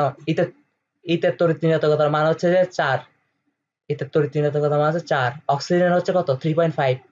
হ্যাঁ, আর নাইট্রোজেনের কত? নাইট্রোজেন হচ্ছে 3। হ্যাঁ, যেহেতু তড়িৎ ঋণাত্মকতার মান এদের বেশি, এটা শিওর ইলেকট্রন শেয়ার করলে ওরা নিজের দিকে টেনে নিবে ইলেকট্রন গুলাকে। শিওর এটা, কনফার্ম না? তাহলে ফ্লোরিনের সাথে কোন একটা যৌগ গঠন হলে, হ্যাঁ ধর হাইড্রোজেন ফ্লোরাইড, এই যে হাইড্রোজেন ফ্লোরাইড, এখানে ফ্লোরিন হাইড্রোজেন একটা ইলেকট্রন শেয়ার করছে, ফ্লোরিন একটা ইলেকট্রন শেয়ার করছে, তাই তো? তার মানে ফ্লোরিন ইলেকট্রনগুলো নিজের দিকে টেনে নিবে না? ইলেকট্রনগুলো নিজের দিকে টেনে নিলে কি হয়, ফ্লোরিনটা স্লাইটলি নেগেটিভ আর হাইড্রোজেনটা স্লাইটলি পজিটিভ হয়ে যাবে না নাকি? ফ্লোরিন গুলা স্লাইটলি নেগেটিভ, হাইড্রোজেন গুলো স্লাইটলি পজিটিভ হবে কিনা? আওয়াজ নাই কেন?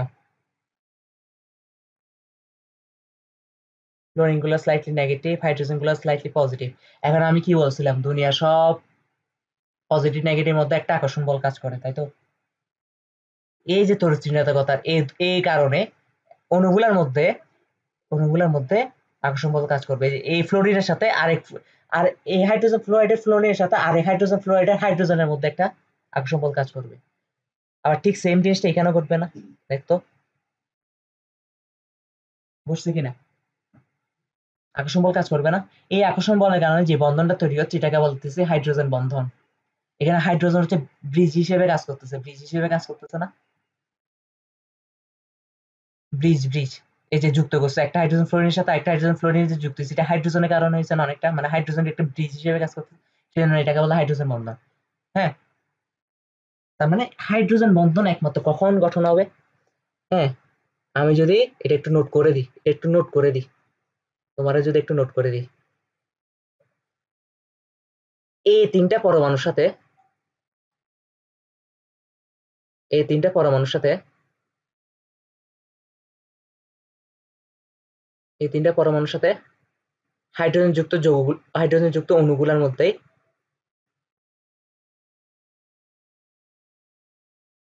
মধ্যেই হাইড্রোজেন বন্ধন হবে। বুঝতে পারছি? কথাটা বুঝছিস কিনা দেখতো।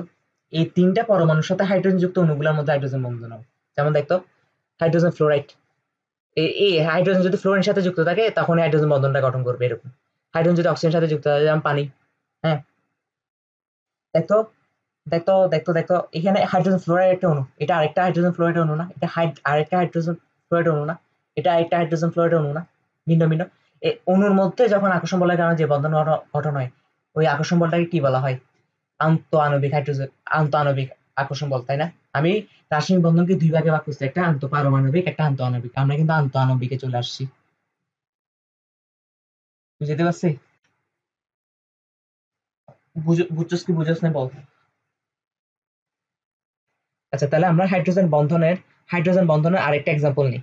হুম, সব থেকে বিখ্যাত এক্সাম্পলটা নিই, পানি। পানি অণুগুলা কিন্তু একে অপরের সাথে হাইড্রোজেন বন্ধনের কারণে কাছাকাছি লেগে থাকে। বুঝতে পারছি? দেখবি কেমনে পানিটা আসবে পরীক্ষায়, মাছ আসবে। আমি যেভাবে আঁকতেছি এভাবে পানি অণুগুলো আঁকতে হবে। এভাবে কেন আঁকছি আশা করি বুঝতে পারছস। এই হাইড্রোজেন আর এই অক্সিজেনের মধ্যে ইয়া হবে।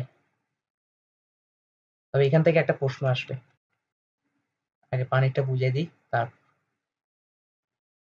আমি তিনটা আঁকছি আর আঁকতেছি না, কেমন? আচ্ছা, অক্সিজেন কি? মির্জাফর না হইলে ঘসেটি বেগম, তাই তো? সেকেন্ড সব থেকে বেশি 3.5। তার মানে অক্সিজেন এখানে ইলেকট্রন গুলো শেয়ার হয়েছে, ইলেকট্রন গুলো নিজের দিকে টেনে নিয়ে স্লাইটলি নেগেটিভ হয়ে যাবে, হাইড্রোজেন স্লাইটলি পজিটিভ হয়ে যাবে। অক্সিজেন গুলো স্লাইটলি নেগেটিভ, হাইড্রোজেন গুলো কি হয়ে যাবে, স্লাইটলি পজিটিভ। এই যে নেগেটিভ পজিটিভ, আর দুনিয়া সব নেগেটিভ পজিটিভের মধ্যে কি হবে, আকর্ষণ বল কাজ করবে, তাই না? তাহলে এটা আর এটার মধ্যে আকর্ষণ বল কাজ করবে না? দেখতো, তাহলে পানির মতো হাইড্রোজেন বন্ধন দেখা যাচ্ছে। এটা হচ্ছে পানির হাইড্রোজেন বন্ড। কিন্তু প্রশ্নটা এত ইজি আসবে না বাবা, নাকি? প্রশ্ন কখনো এত ইজি আসবে না। প্রশ্ন কি করবে? প্রশ্ন তো একটু জারগামি করবে, চাওরামি করবে। প্রশ্ন কি বলবে? প্রশ্ন বলবে যে, একটা বিখ্যাত একটা প্রশ্ন আছে, হাইড্রোজেন ফ্লোরাইডের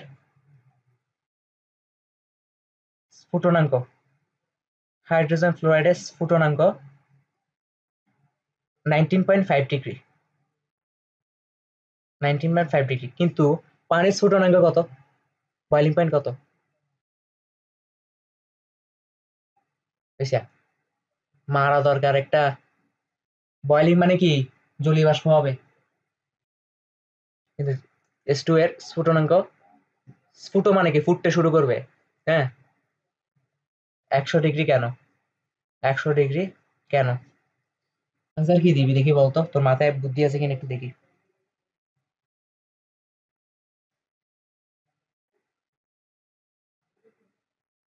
অনুগুলা কাছাকাছি থাকবে কেন? হাইড্রোজেন ফ্লোরাইডের মতো তো ইয়া হয়েছে।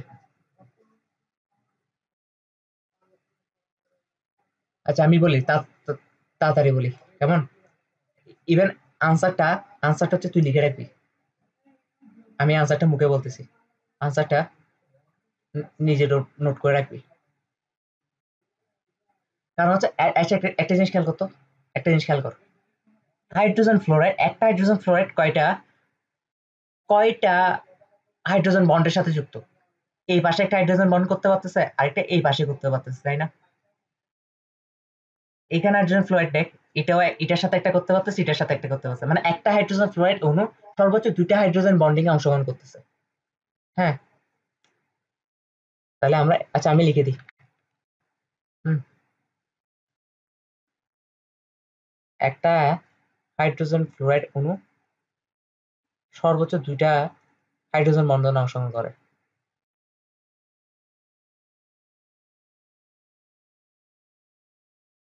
অংশগ্রহণ করে, অংশগ্রহণ করে। একটা পানি দেখতো, এখানে একটা জিনিস ঘটাতে পারবো না আমি। এইখানে এই পজিটিভ প্রান্তের জন্য, এই পজিটিভ প্রান্তের জন্য, আচ্ছা আমি কোথায় দেখাবো, আচ্ছা এখানে এই হাইড্রোজেন যে একটা পজিটিভ, হ্যাঁ, এটার কারণে এটার সাথে আরেকটা অক্সিজেন যুক্ত দিতে পারবে না, মানে আরেকটা পানি অণু যুক্ত দিতে পারবে না, এবার এই পাশে একটা পারবে না, আবার এই পাশে আরেকটা পারবে না, এই পাশে আরেকটা পারবে না। দেখতো পারবে কিনা। আবার এখানেও সেম না, এখানেও সেম না, সেম কিনা দেখতো। মানে আবার উপরেও আমরা চাইলে রাখতে পারি না, উপরে দেখতো, উপরে রাখতে পারি না। তার মানে আমি আর দেখাচ্ছি না। তার মানে একটা পানির অণু তার চারটা হাইড্রোজেন বন্ধন করতে পারে, চারটা পানির অণুর সাথে হাইড্রোজেন বন্ধন করতে পারে, তাই না? চারপাশে একটা পানির অণু প্রমাণ লাগবে। এই যে এই পানির অণুটার কথাই যদি বলি, এই পানির অণুটা এই পাশে একটা অ্যাড হয়েছে, এই পাশে একটা অ্যাড হয়েছে, এই পাশে একটা অ্যাড হয়েছে, এই পাশে একটা অ্যাড হয়েছে, চারটা। একটা পানির অণু চারটা হাইড্রোজেন বন্ধনে অংশগ্রহণ করে। তাহলে আমরা লিখি একটা পানির অণু, একটা H2O, চারটা হাইড্রোজেন বন্ধনে অংশগ্রহণ করে।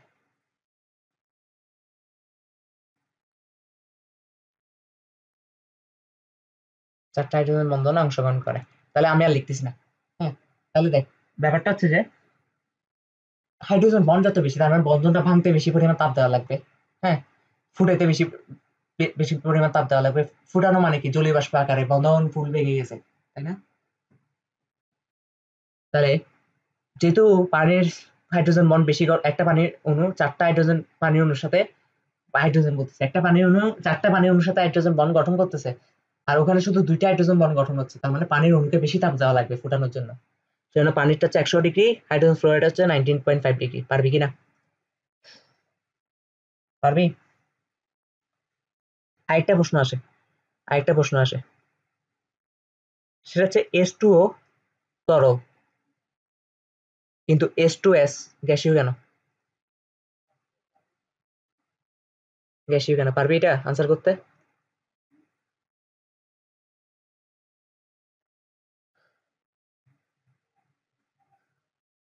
হ্যাঁ অবশ্যই। H2O তে হাইড্রোজেন বন্ড হচ্ছে, হাইড্রোজেন বন্ড হচ্ছে, কিন্তু H2S এ কোনো হাইড্রোজেন বন্ড হচ্ছে না। কেন হচ্ছে না? কারণ তড়িৎ-চিহ্নিতগত পার্থক্য তো নাই।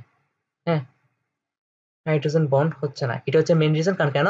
সালফারের তড়িৎ-চিহ্নিতগত মান হচ্ছে 2.5, হ্যাঁ, আর হাইড্রোজেন হচ্ছে 2.1। তাহলে ব্যাস কমটা কি বেশি হয়েছে? মাত্র 0.4 এর ব্যাস কম। তো ইলেকট্রনটা যে নিজের দিকে টেনে আনবে, এটা হয় না। এই দুইটা কিসের মান? এই দুইটা হচ্ছে ইলেকট্রোনেগেটিভিটির মান। হুম, ফলে কি ইয়া তড়িৎ-চিহ্নিতগতার পার্থক্য কম হওয়ার কারণে, আচ্ছা আমি এবার লিখে দিই, ইলেকট্রোনেগেটিভ বলতেছি, ইলেকট্রোনেগেটিভিটি কম হওয়ার কারণে কারণে ডাইপোল সৃষ্টি হয় না। এবার এবার বুঝছস? ডাইপোল মানে কি? এই যে, হ্যাঁ, এখানে যে ইলেকট্রন শেয়ার হয়েছে, সালফারের তো তড়িৎ মান এত বেশি না যে হাইড্রোজেন থেকে এত বেশি না যে এটা সম্পূর্ণ নিজের দিকে টেনে স্লাইটলি নেগেটিভ প্রান্ত আর স্লাইটলি পজিটিভ প্রান্ত শুরু হবে। হ্যাঁ, নেগেটিভ প্রান্ত স্লাইটলি পজিটিভ প্রান্ত শুরু হবে। এটা তো সুযোগই নেই, কারণ তড়িৎ মান এত বেশি না। কিন্তু অক্সিজেন হইলে না ও নিজের দিকে টেনে নিতে পারে, ফলে স্লাইটলি পজিটিভ আর নেগেটিভ সৃষ্টি হয়। হ্যাঁ, কারণ অক্সিজেন তো, সেজন্য তো সবাই মির্জাফর না, রাজবল্লভ না, কিছু কিছু তিনটা। হ্যাঁ, নাহলে তো সব সব সব কটারে বলতাম। বুঝতে পারছি? পারবি না ব্যাখ্যা করতে? তাহলে এটা গেল আণবিক হাইড্রোজেন বন্ড। হুম, এখন আমাদেরকে একটা জিনিস করতে হবে। আচ্ছা, তাড়াহুড়ো করলে হবে না, আমাদের অনেক টপিক করতে হবে আসলে আজকে, অনেক টপিক এখনো বাকি। কালকে অনেকক্ষণ ক্লাস নেওয়ার কথা ছিল। হুম, ইথানিক অ্যাসিড ডাইমার গঠন করে, এটাও আসবে। ইথানিক অ্যাসিড ডাইমার গঠন করে কেমনে ব্যাখ্যা করো?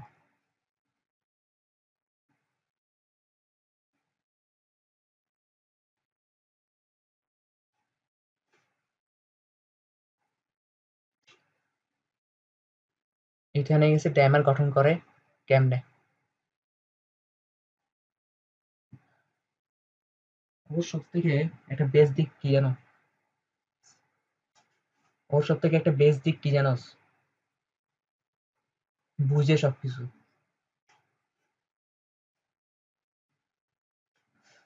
যেমন আমার লিখছে যে, তোরে কম না পড়ায় আসতে, কারণ না করতে, আমি কিন্তু কিছু বলিনি,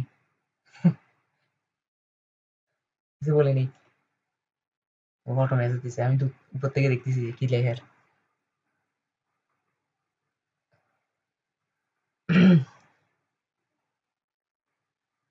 তাহলে ইথানিক অ্যাসিড ডাইমার গঠন করে, ইথানিক অ্যাসিড সঙ্গে জানোস তো, CH3 COOH। হুম, CH3 COOH। দেখো CH3 COOH টাকে আমি এবার লিখতে পারি কিনা, আমার my rules, my life my rules, এবার লিখতে পারি কিনা? এভাবে লেখা যায়? COOH হয়েছে তো, মাই লাইফ মাই রুলস। হুম, হ্যাঁ অবশ্যই, কারণ অক্সিজেন দুই হাত না। দেখো, আরেকটা CH3 COOH এবার লিখতে পারি কিনা?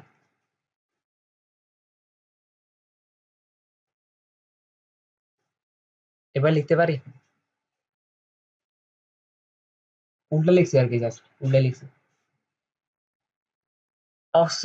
অক্সিজেনের তড়িৎ মান বেশি না, সবার মানে এগুলো তো ঘষেটি বেগম।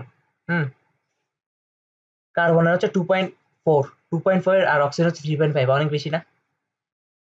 তাহলে কার্বন যে ইলেকট্রন গুলো শেয়ার করছে এগুলো নিজের দিকে টেনে আনবে না অক্সিজেন, এভাবে। ঠিক সেম ক্ষেত্রে এখানেও হবে। এখানেও, এখানে অক্সিজেন কি করবে? অক্সিজেন এখানে স্লাইটলি নেগেটিভ যাবে আর হাইড্রোজেনকে স্লাইটলি পজিটিভ বানিয়ে দিবে না? এখানেও সেমনেস, এখানে জাস্ট উল্টা লিখছে আর কি, এখন এভাবে লিখে দিচ্ছি জাস্ট। হুম, এখন দেখ, দুনিয়া সব পজিটিভ নেগেটিভ মধ্যে আকর্ষণ বল কাজ করে। হ্যাঁ, তার মানে এখানে একটা হাইড্রোজেন বন্ড কাজ করবে না? এখানে দেখতো, এখানে একটা হাইড্রোজেন বন্ড কাজ করবে,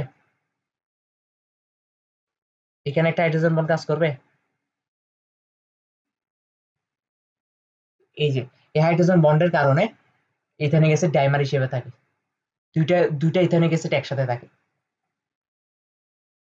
বুঝতে পারছি নাকি? নাকি বুঝছ নাই? অ্যালকোহল হাইড্রোজেন বন্ডে অংশগ্রহণ করে। আরেকটা পাবলিক আছে কে? অ্যালকোহল। আরেকটা পাবলিক কে? অ্যালকোহলের হাইড্রোজেন বন্ড।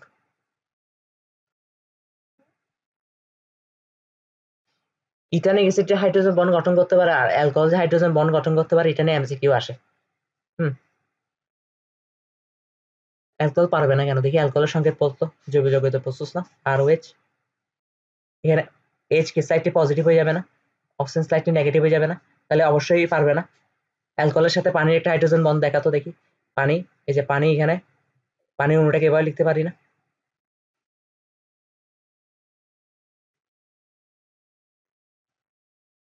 এই যে হবে না, হাইড্রোজেন বন্ড হবে না? হাইড্রোজেন বন্ড সবসময় মনে রাখতে হবে হাইড্রোজেন যুক্ত থাকতে হবে, কারণ হাইড্রোজেনই ব্রিজ হিসেবে কাজ করবে। তাহলে অ্যালকোহলে hydrogen bond ethanoic acid dimer কেন গঠন করে, এগুলো চিত্র এঁকে ব্যাখ্যা করতে পারবি নাকি বল? তাহলে এটা গেল আন্ত আণবিক হাইড্রোজেন বন্ড। এখন আমাদেরকে পড়তে হবে আন্ত অন্ত আণবিক হাইড্রোজেন বন্ড, অন্ত। হুম, এটা থেকে বেশি প্রশ্ন আসবে না, অন্ত আণবিক হাইড্রোজেন বন্ড। পড়া কিন্তু আছে, আরো আছে, আরো মিনিমাম আধা ঘন্টা লাগবে। হুম, অন্ত আণবিক হাইড্রোজেন বন্ধন।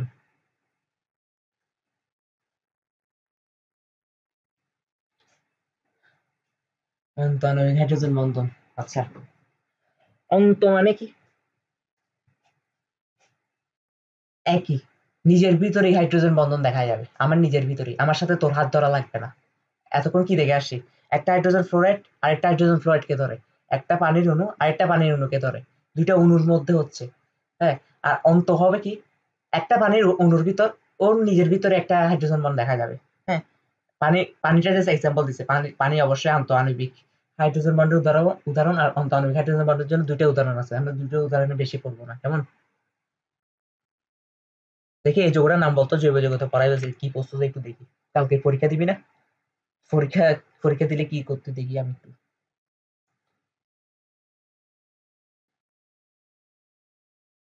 কি আঁকলাম এটা?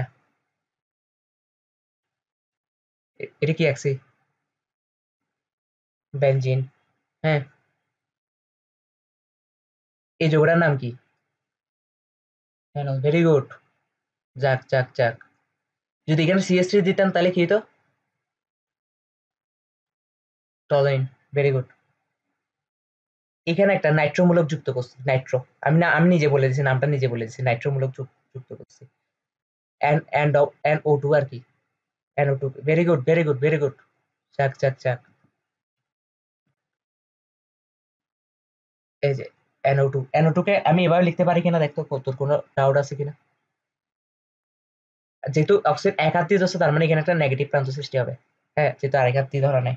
হ্যাঁ, আরেকটা অক্সিজেন ঠিকই ধরছে। হ্যাঁ, দেখতো হয় কিনা দেখি। ইয়া, এই যোগটার নাম বলতো, নামকরণ, আমি নামকরণ করাইছি না সেই জন্য। আমি একটা আমি একটা ইয়া করে দিই। হ্যাঁ, টু নাইট্রোফেন, কাছাকাছি আসছে তো, কিন্তু বেঞ্জিনের পজিশন গুলাকে আমি নাম দিয়ে দিছিলাম পম পম। তাইলে হ্যাঁ, আবার টু। না না, অর্থ নাইট্রোফেলন, এই পজিশনটাকে অর্থ বলে না? অর্থ, এটাকে বলে প্যারা, এটা অর্থ মেটা, এটাকে আবার প্যারা, অর্থ মেটা, পম পম। হুম, তাহলে এখন দেখতো এখানে নেগেটিভ প্রান্ত, আর এই হাইড্রোজেন স্লাইডটি পজিটিভ হয়ে যাবে না, এখানে এই অক্সিজেনের কারণে, এই তো জায়গা, এই নেগেটিভ আর এই পজিটিভের মধ্যে এখানে একটা বন্ড কাজ করবে না, আকর্ষণ বল কাজ করবে না? এটা কি একটা যোগের নিজের ভিতরে হচ্ছে না, একটা অণু নিজের ভিতরেই হচ্ছে না, হাইড্রোজেন বন্ডনটা? ও কি অন্য অন্য কোনো অণুর সাথে হয়েছে? না, এটাকে বলা হয় আন্তঃআণবিক হাইড্রোজেন বন্ধন। ওকে, আর এই যৌগটার নাম কি? অর্থ নাইট্রোফেনল। অর্থ নাইট্রোফেনল। কালকে ক্লাস করে ফেলার পর কিন্তু আমি আবার জৈব যৌগতে ফিরে আসবো, জৈব যৌগ আর ফিজিক্সে ফিরে আসবো। হুম, অর্থ নাইট্রোফেনল। আচ্ছা, তারপর হচ্ছে যে আমরা আরেকটা এক্সাম্পল দিতে পারি। অর্থ নাইট্রোফেনল কিন্তু আন্তঃআণবিক হাইড্রোজেন বন্ধন করছে, এটা এই জায়গায় কিন্তু একটা প্যাচ সৃষ্টি করে দিবে তোমার, তুমি তো বোকা হয়ে যাবে। শুধু নাইট্রোফেনল নাম দেখেই তুমি আন্তঃআণবিক ভাবিও না, ঠিক আছে? যদি প্যারা নাইট্রোফেনল বলে তখন কিন্তু এটা হবে কি বলতো, আন্তঃআণবিক। আন্তঃআণবিক কেন কেন কেন আমি যদি দেখাই, বেঞ্জিনটাকে এবার শুয়াই আঁকতে হবে, কিছু করার নাই, শুয়াই আঁকতে হবে। হ্যাঁ, এটা হচ্ছে শুয়ানো বেঞ্জিন, এগুলো জৈব যৌগতে বাড়াইছি না, শুয়ানো বেঞ্জিন, তারানো বেঞ্জিন, শুয়ানো বেঞ্জিন। এখন কি হবে, এখানে ওয়েস্টটা দিলাম আর এখানে নাইট্রোমূলকটা দিলাম, কেমন? এখানে নাইট্রোমূলকটা দিলাম। হুম, এখানে আরেকটা শুয়ানো বেঞ্জিন আঁকলাম,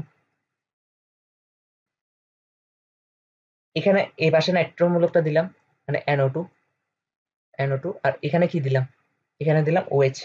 হুম, এখানে এসটা কি স্লাইটলি পজিটিভ না? এদের মধ্যে একটা হাইড্রোজেন বন্ড কাজ করবে না, এই যে এদের মধ্যে। কিন্তু এটা কি আন্ত না অন্ত?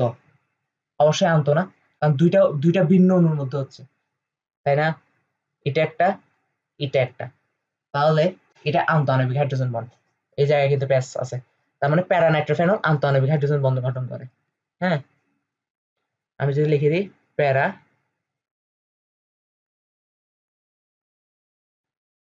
আচ্ছা আমাকে একটা কথা বল, আমি জাস্ট দাঁড়ানো স্ট্রাকচারটাকে শুয়াই দিচ্ছি যাতে বুঝতে পারো।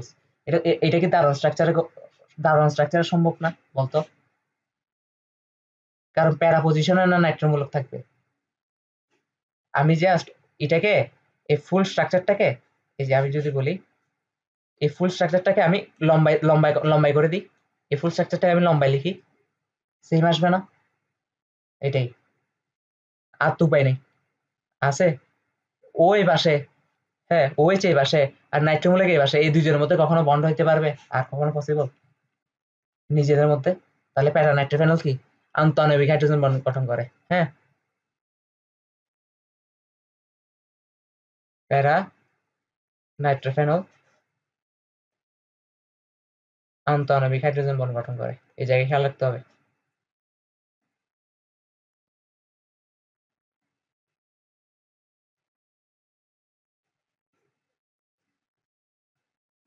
তাহলে হাইড্রোজেন বন্ড থেকে আমরা মুভ অন করতেছি আর না, নাকি? অনেকক্ষণ হাইড্রোজেন বন্ড পড়াইলাম, এখন হচ্ছে আজকে ক্লাসের লাস্ট টপিক, ভ্যান্ডার ওয়ালস বন্ধন। ভ্যান্ডার ওয়ালস বন্ধন কি বন্ধন? ভ্যান্ডার ওয়ালস বন্ধন।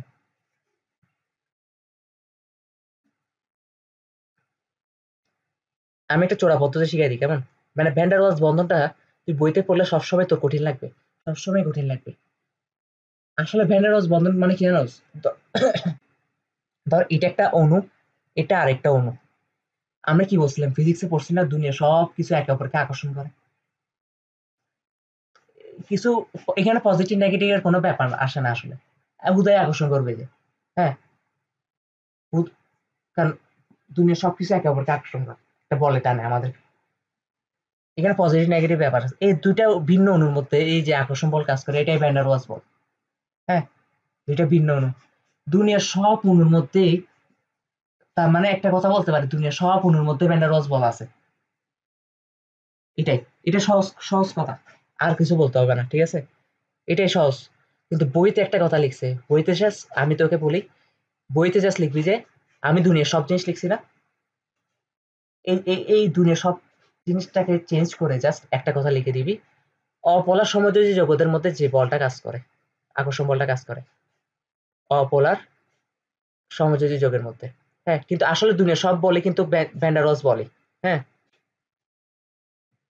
অপোলার সমযোজী বন্ধনকৃত যোগের মধ্যে যে, আচ্ছা অপোলার সমযোজী যোগের মধ্যে যে আকর্ষণ বল কাজ করে। হ্যাঁ, যোগের মধ্যে যে আকর্ষণ বল কাজ করে, তার মানে বই কি বলতে যাচ্ছে? বই বলতে চাচ্ছে যে অপোলার মানে কি পজিটিভ নেগেটিভের কোনো ব্যাপার আসবে না এখানে, তাই না? ডাইপোলই হবে না। ধর এখানে একটা পরমাণু আছে, ওর এখানে পজিটিভ নেগেটিভ প্রান্ত সৃষ্টি হবে না, পজিটিভ নেগেটিভ সমানভাবে থাকবে। এই যে পজিটিভ নেগেটিভ সমানভাবে আছে, এখানে একটা অণু আছে ওরও পজিটিভ নেগেটিভ সমানভাবে আছে, কিন্তু এরা দুজন তাও বোধহয় নিজেদের মধ্যে একটা আকর্ষণ বল কাজ করবে, এইটাকে বলতেছে অপোলার সমযোজী যোগের মধ্যে যে আকর্ষণ বল কাজ করে, এটাই হচ্ছে কি ভ্যান ডার ওয়ালস বন্ধন। বুঝতে পারছি? তাহলে সহজ না? এখন হবে কঠিন। এখন হচ্ছে ভ্যান ডার ওয়ালস বন্ধনের মধ্যে বিভিন্ন পার্ট আছে। হুম, বিভিন্ন পার্ট আছে। একটা পার্ট হচ্ছে যে আয়ন আর ডাইপোল আকর্ষণ, এটাকে কি বলা হয়? আয়ন আর ডাইপোল আকর্ষণ। আয়ন আর ডাইপোল আকর্ষণ।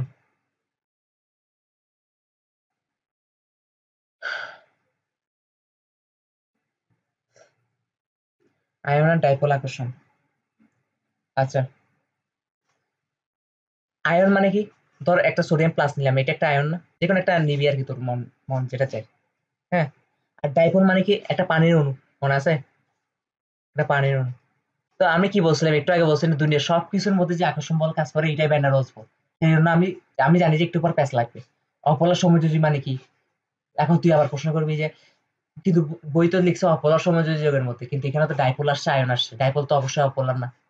একটু আগেই তো বলছিস, বলবি যে তুই মনে মনে করে একটু আগে তো বলছিলি যে অপোলার সমযোজী যোগ মানে যেখানে ডাইপোল হচ্ছে না সেখানে হচ্ছে, এখন দেখাচ্ছে ডাইপোল হচ্ছে। এটাই তাই বই বই প্যাচ লাগাইছে এখানে। বই ভুল লিখছে, কিন্তু বইয়ের কথাই লিখতে হবে, কিছু করার নেই।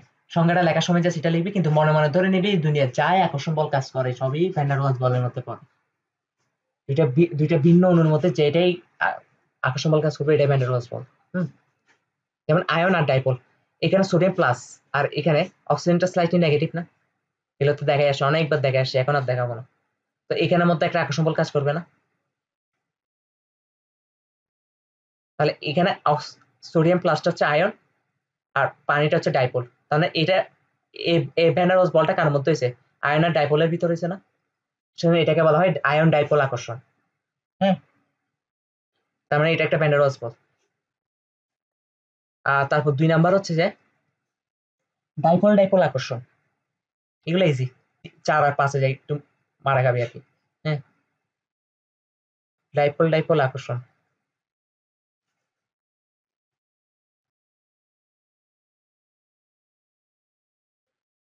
ডাইপোল ডাইপোল আকর্ষণ হচ্ছে যে দুইটা ডাইপোল নিবি, আর একটা অন্য ডাইপোলের পজিটিভ প্রান্তের সাথে একটা অন্য ডাইপোলের নেগেটিভ প্রান্ত লাগাই দিবি, পারবি না? যেমন আমি যদি এসসিএল নিই,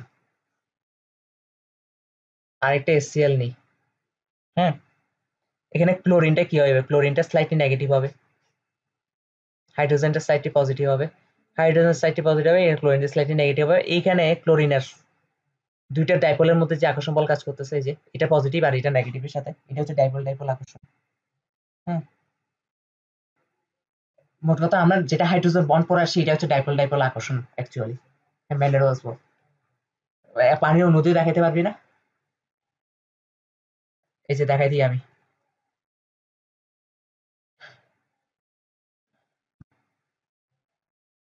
পারতেছিস কিনা দেখ,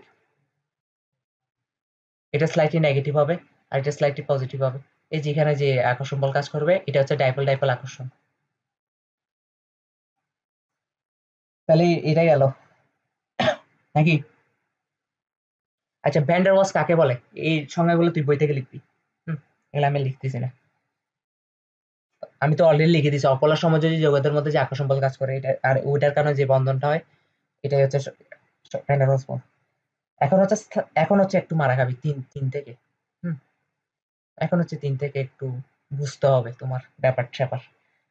এটা হচ্ছে স্থায়ী ডাইপোল, স্থায়ী ডাইপোল আর আবিষ্ট ডাইপোলের মধ্যে যে বন্ধনটা হয়, আবিষ্ট ডাইপোলের মধ্যে যে বন্ধনটা হয়।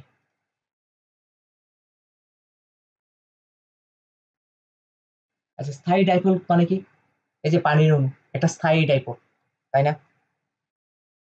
তো ডাইপোলকে নর্মালি আমি যদি এমনি নর্মাল চিত্র দিয়ে আঁকি, এভাবে আঁকতে হয়, এভাবে, মানে একটা কমন একটা চিত্র আছে ডাইপোলের, ডাইপোলের চিত্র হচ্ছে এরকম। হুম, আর মোটা প্রান্তে থাকে নেগেটিভ গুলা, এই মোটা প্রান্তে থাকে নেগেটিভ আর চিকন প্রান্তে থাকে পজিটিভ, ডাইপোলকে এইভাবে আঁকে নর্মালি। বুঝতে পারছি কিনা দেখতো, নেগেটিভ। আর ডাইপোল কেন সৃষ্টি হয় এগুলো তো জানোস, ওই তড়িৎ জন্য আর কি। যেমন পানির অণুতে অক্সিজেন নিজের দিকে টেনে আনে, ওই অক্সিজেনের প্রান্ত হচ্ছে এটা, এই মোটা প্রান্ত হচ্ছে অক্সিজেন প্রান্তটা, আর চিকন প্রান্ত হচ্ছে হাইড্রোজেনের প্রান্তটা। বুঝতে পারছি আমি? এইটার সাথে একটা নর্মাল যৌগের বিক্রিয়া ঘটে, একটা নর্মাল যৌগ যার মধ্যে পজিটিভ নেগেটিভ সমানভাবে আছে, কোনো ডাইপোল ডাইপোল সৃষ্টি হয়নি। হুম, কিন্তু সঙ্গদোষে কি হয়, সঙ্গদোষে কি হয়, লোহা ভাসে। তো ওর সঙ্গ দোষে ওর ওর ভাস ও ভাসবে না, এ বাজে। ও কি করবো, ওকে দুষ্ট বানাই দিবে, এটা দুষ্ট বানাই দিবে। কেমনে বানাবে, দেখি বল কেমনে বানাবে। এখানে ও ওর যে পজিটিভ প্রান্তগুলো আছে ওই পজিটিভ গুলো ওর নেগেটিভ কে টানবে না, এই যে পজিটিভ গুলো নেগেটিভ কে টানবে, তাই তো? তাহলে ফলে কি হয়, ও তো ওর মতন থেকে যায়। হ্যাঁ, ও তো ওর মতন থেকে যায়, বিন্দাস লাইফ। হ্যাঁ, না এগুলো এমনি দিছি, তোকে বুঝাচ্ছিলাম যে হ্যাঁ ও তোর মতন দেখে গেছে, কিন্তু ওর ওর কি হইলো, ওর নেগেটিভ জিনিসগুলো এদিকে ঝুঁকে পড়বে না, এই পাশে ঝুঁকে পড়বে না, কারণ ওর এখানে পজিটিভ আছে যে।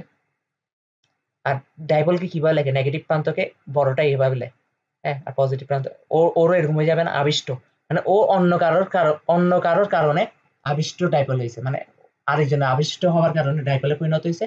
আর ডাইপোলে যখন একবার পরিণত হয়ে গেছে, তাহলে দুনিয়ার সব পজিটিভ নেগেটিভ একে অপরের মধ্যে আকর্ষণ বল কাজ করবে, এখানে একটা আকর্ষণ বল কাজ করবে। আর এটা হচ্ছে যে সাই ডাইপোল আর আবিষ্ট ডাইপোল এক্সাম্পল। হুম, তাহলে বাস্তবিক এক্সাম্পল দেন ভাই। বাস্তবিক এক্সাম্পল হচ্ছে পানির অণু একটা সাই ডাইপোল, আর ব্রোমিন 2 এর মধ্যে যে ইয়াটা হয়, ব্রোমিন 2 কখনো কখনো ডাইপোল হবে? দেখতো, ব্রোমিন 2 মানে কি, এটা একটা ব্রোমিন, এটা একটা ব্রোমিন, দুইজন একটা একটা ইলেকট্রন শেয়ার করছে, হ্যাঁ, তো দুইজনের তো ঋণাত্মকতার মান সেম না, কেউ তো কারোর দিকে টানতে পারবে না, পারবে? পারবে না। ফলে ব্রোমিন কি কখনো ডাইপোল হবে? ব্রোমিন ডাইপোল হবে কার কারণে, পানি ওর কাছে আসলে ওই যে আপিষ্ট করে ফেলবে। হ্যাঁ, তাহলে এরকম কয়েকটা সিচুয়েশনশিপ। হুম, তো এই সাই ডাইপোল কারা, সাই ডাইপোল হচ্ছে এগুলো তো আমরা জানি, অক্সিজেন ফ্লোরিন নাইট্রোজেন যাদের সাথে অ্যাটাক পেয়ে ওরাই সাই ডাইপোল। কারণ কেন, ওরাই তো একমাত্র কি বেশি পাওয়ারফুল, বেইমান, মির্জাফর। তাহলে সাইড অ্যাপেলের কয়েকটা যদি এক্সাম্পল দিই, সাইড অ্যাপেলের কয়েকটা যদি এক্সাম্পল আমি লিখে দিই, পানি, তারপর হচ্ছে হাইড্রোজেন ফ্লোরাইড, হ্যাঁ, তারপর হচ্ছে অ্যামোনিয়া, ওই যে ওই তিনজন এক থাকতে হবে আর কি, জাস্ট এই যেগুলো আর কি, এরা সাইড অ্যাপেল। এগুলো বেশি ক্লিয়ার হয়ে যাচ্ছে না, একদম বেশি ক্লিয়ার করে দিচ্ছি কিন্তু আমি, এগুলো যদি একবার বেশি ক্লিয়ার হয়ে যায় তুই পরীক্ষার খাতে কোনো যে কোনো ভাবে আনসার করে আসতে পারবে, কেউ আটকে পারবে না। 4 নাম্বার হচ্ছে এখানে একটু গিলকি জিলকি আছে, হালকা পাতলা, সেটা হচ্ছে যে অস্থায়ী ডাইপোল আর আবিষ্ট ডাইপোল।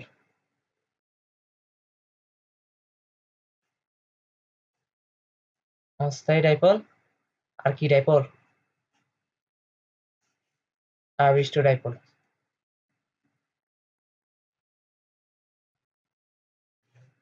অস্থায়ী ডাইপোল আর আবিষ্ট ডাইপোল, অস্থায়ী ডাইপোল মানে কি, just খানিকটা সময়ের জন্য হবে। হুম, একটু দাঁড়া, এটা আমি কিভাবে বুঝাই একটু ভেবে নি। আচ্ছা বুঝছি, নর্মালি এটা এটা একটা পরমাণু ছিল। হুম, ওর মধ্যে ইলেকট্রন ছিল। হুম, ইলেকট্রন কি ক্রমাগত চারপাশে ঘুরে না, স্পিন, কেউ ক্লকওয়াইজ ঘুরে, কেউ অ্যান্টি ক্লকওয়াইজ ঘুরে। তো এই ঘোরাটা না প্রতিসম হয় না, কখনো সবসময় প্রতিসম হয় না, প্রতিসম মানে কি, এই কখনো সমান ভাগে ভাগ হবে না, মানে এই পাশে যতটা ঘুরতে ওই পাশে ঠিক ততটা থাকতে হবে এমন না। এই ঘোরার সময় কখনো কখনো just সামান্য সময়ের জন্য সৃষ্টি হয়, সেই জন্যই বলতেছে অস্থায়ী। অস্থায়ী সামান্য সময়ের জন্য, স্থায়ী না। সামান্য সময়ের জন্য বেশিরভাগ ইলেকট্রন গুলো এই পাশে চলে আসে, হ্যাঁ, তাই বলে ওরা যে সবসময় এরকম থাকবে এমন না, ওরা ঘুরে ঠিকই ওই পাশে যাবে, ঘুরে ওই পাশে যাবে, কিন্তু একটা সময় যে এই পাশে একটু গ্যাঞ্জাম লেগে যায়, এই পাশে একটু কমে যায়। হ্যাঁ, এই পাশে যখন কমে যায় তার মানে কি এখানে একটা অস্থায়ী ডাইপোল সৃষ্টি হয়েছে না। এই পাশে ইলেকট্রন সংখ্যা বেড়ে যাচ্ছে ঘুরার সময়, এই যে এই পাশে অনেকগুলো ইলেকট্রন, আর এই পাশে এই যে এতগুলো ইলেকট্রন আঁকছি, এই পাশে এখানে কম আঁকছি না, ঘুরার সময় ইলেকট্রন গুলো এই সাময়িক সময়ের জন্য এই পাশে একটু বেশি হয়ে গেছে, সাময়িক সময়ের জন্য।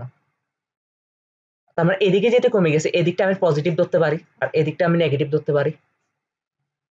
এটাকে তার মানে এভাবে লেখা যায় না, বা এটাকে ডাইপোলের মতনই লেখা যায় না, ডাইপোলের মতন লেখা যায় কিনা দেখ, এই জায়গায় পজিটিভ এই জায়গায় নেগেটিভ লেখা যায় কিনা। এটাই হচ্ছে অস্থায়ী ডাইপোল। অস্থায়ী হ্যাঁ, ওই পাশে খানিক সময়ের জন্য ইলেকট্রন গুলো ঘুরার সময় ওই পাশে একটু বেশি বেশি চলে গেছে, বুঝতে পারছি। এটা অস্থায়ী ডাইপোল, সেই জন্য খানিক সময়ের জন্য তৈরি হয়েছে।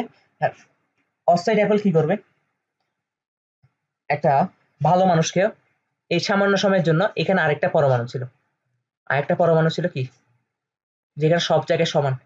হুম, সব জায়গায় সমান ছিল, কিন্তু এই সামান্য সময়ের জন্য ওই সংগত লোহা আসে না, আগের ঘটনার মতন, এবার এখন হচ্ছে আগের ঘটনার মতন। এই চিত্রটা আমি কপি করে নিয়ে আসতেছি। আচ্ছা আমি আবার আঁকি, সমস্যা নেই। ও তো খানিক সময়ের জন্য আবিষ্ট হয়েছিল, ও তো খানিক সময়ের জন্য অস্থায়ী ডাইপোল। আর ও এখন কি করছে, ওরও খানিক সময়ের জন্য কি বানাই দিল,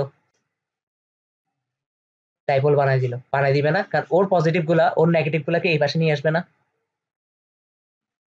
হ্যাঁ, বলে সরি সরি, ও তো ওখানে নেগেটিভ, তার মানে ওর পজিটিভ গুলো এখানে চলে আসবে না, এখানে ঢুকে পড়বে না।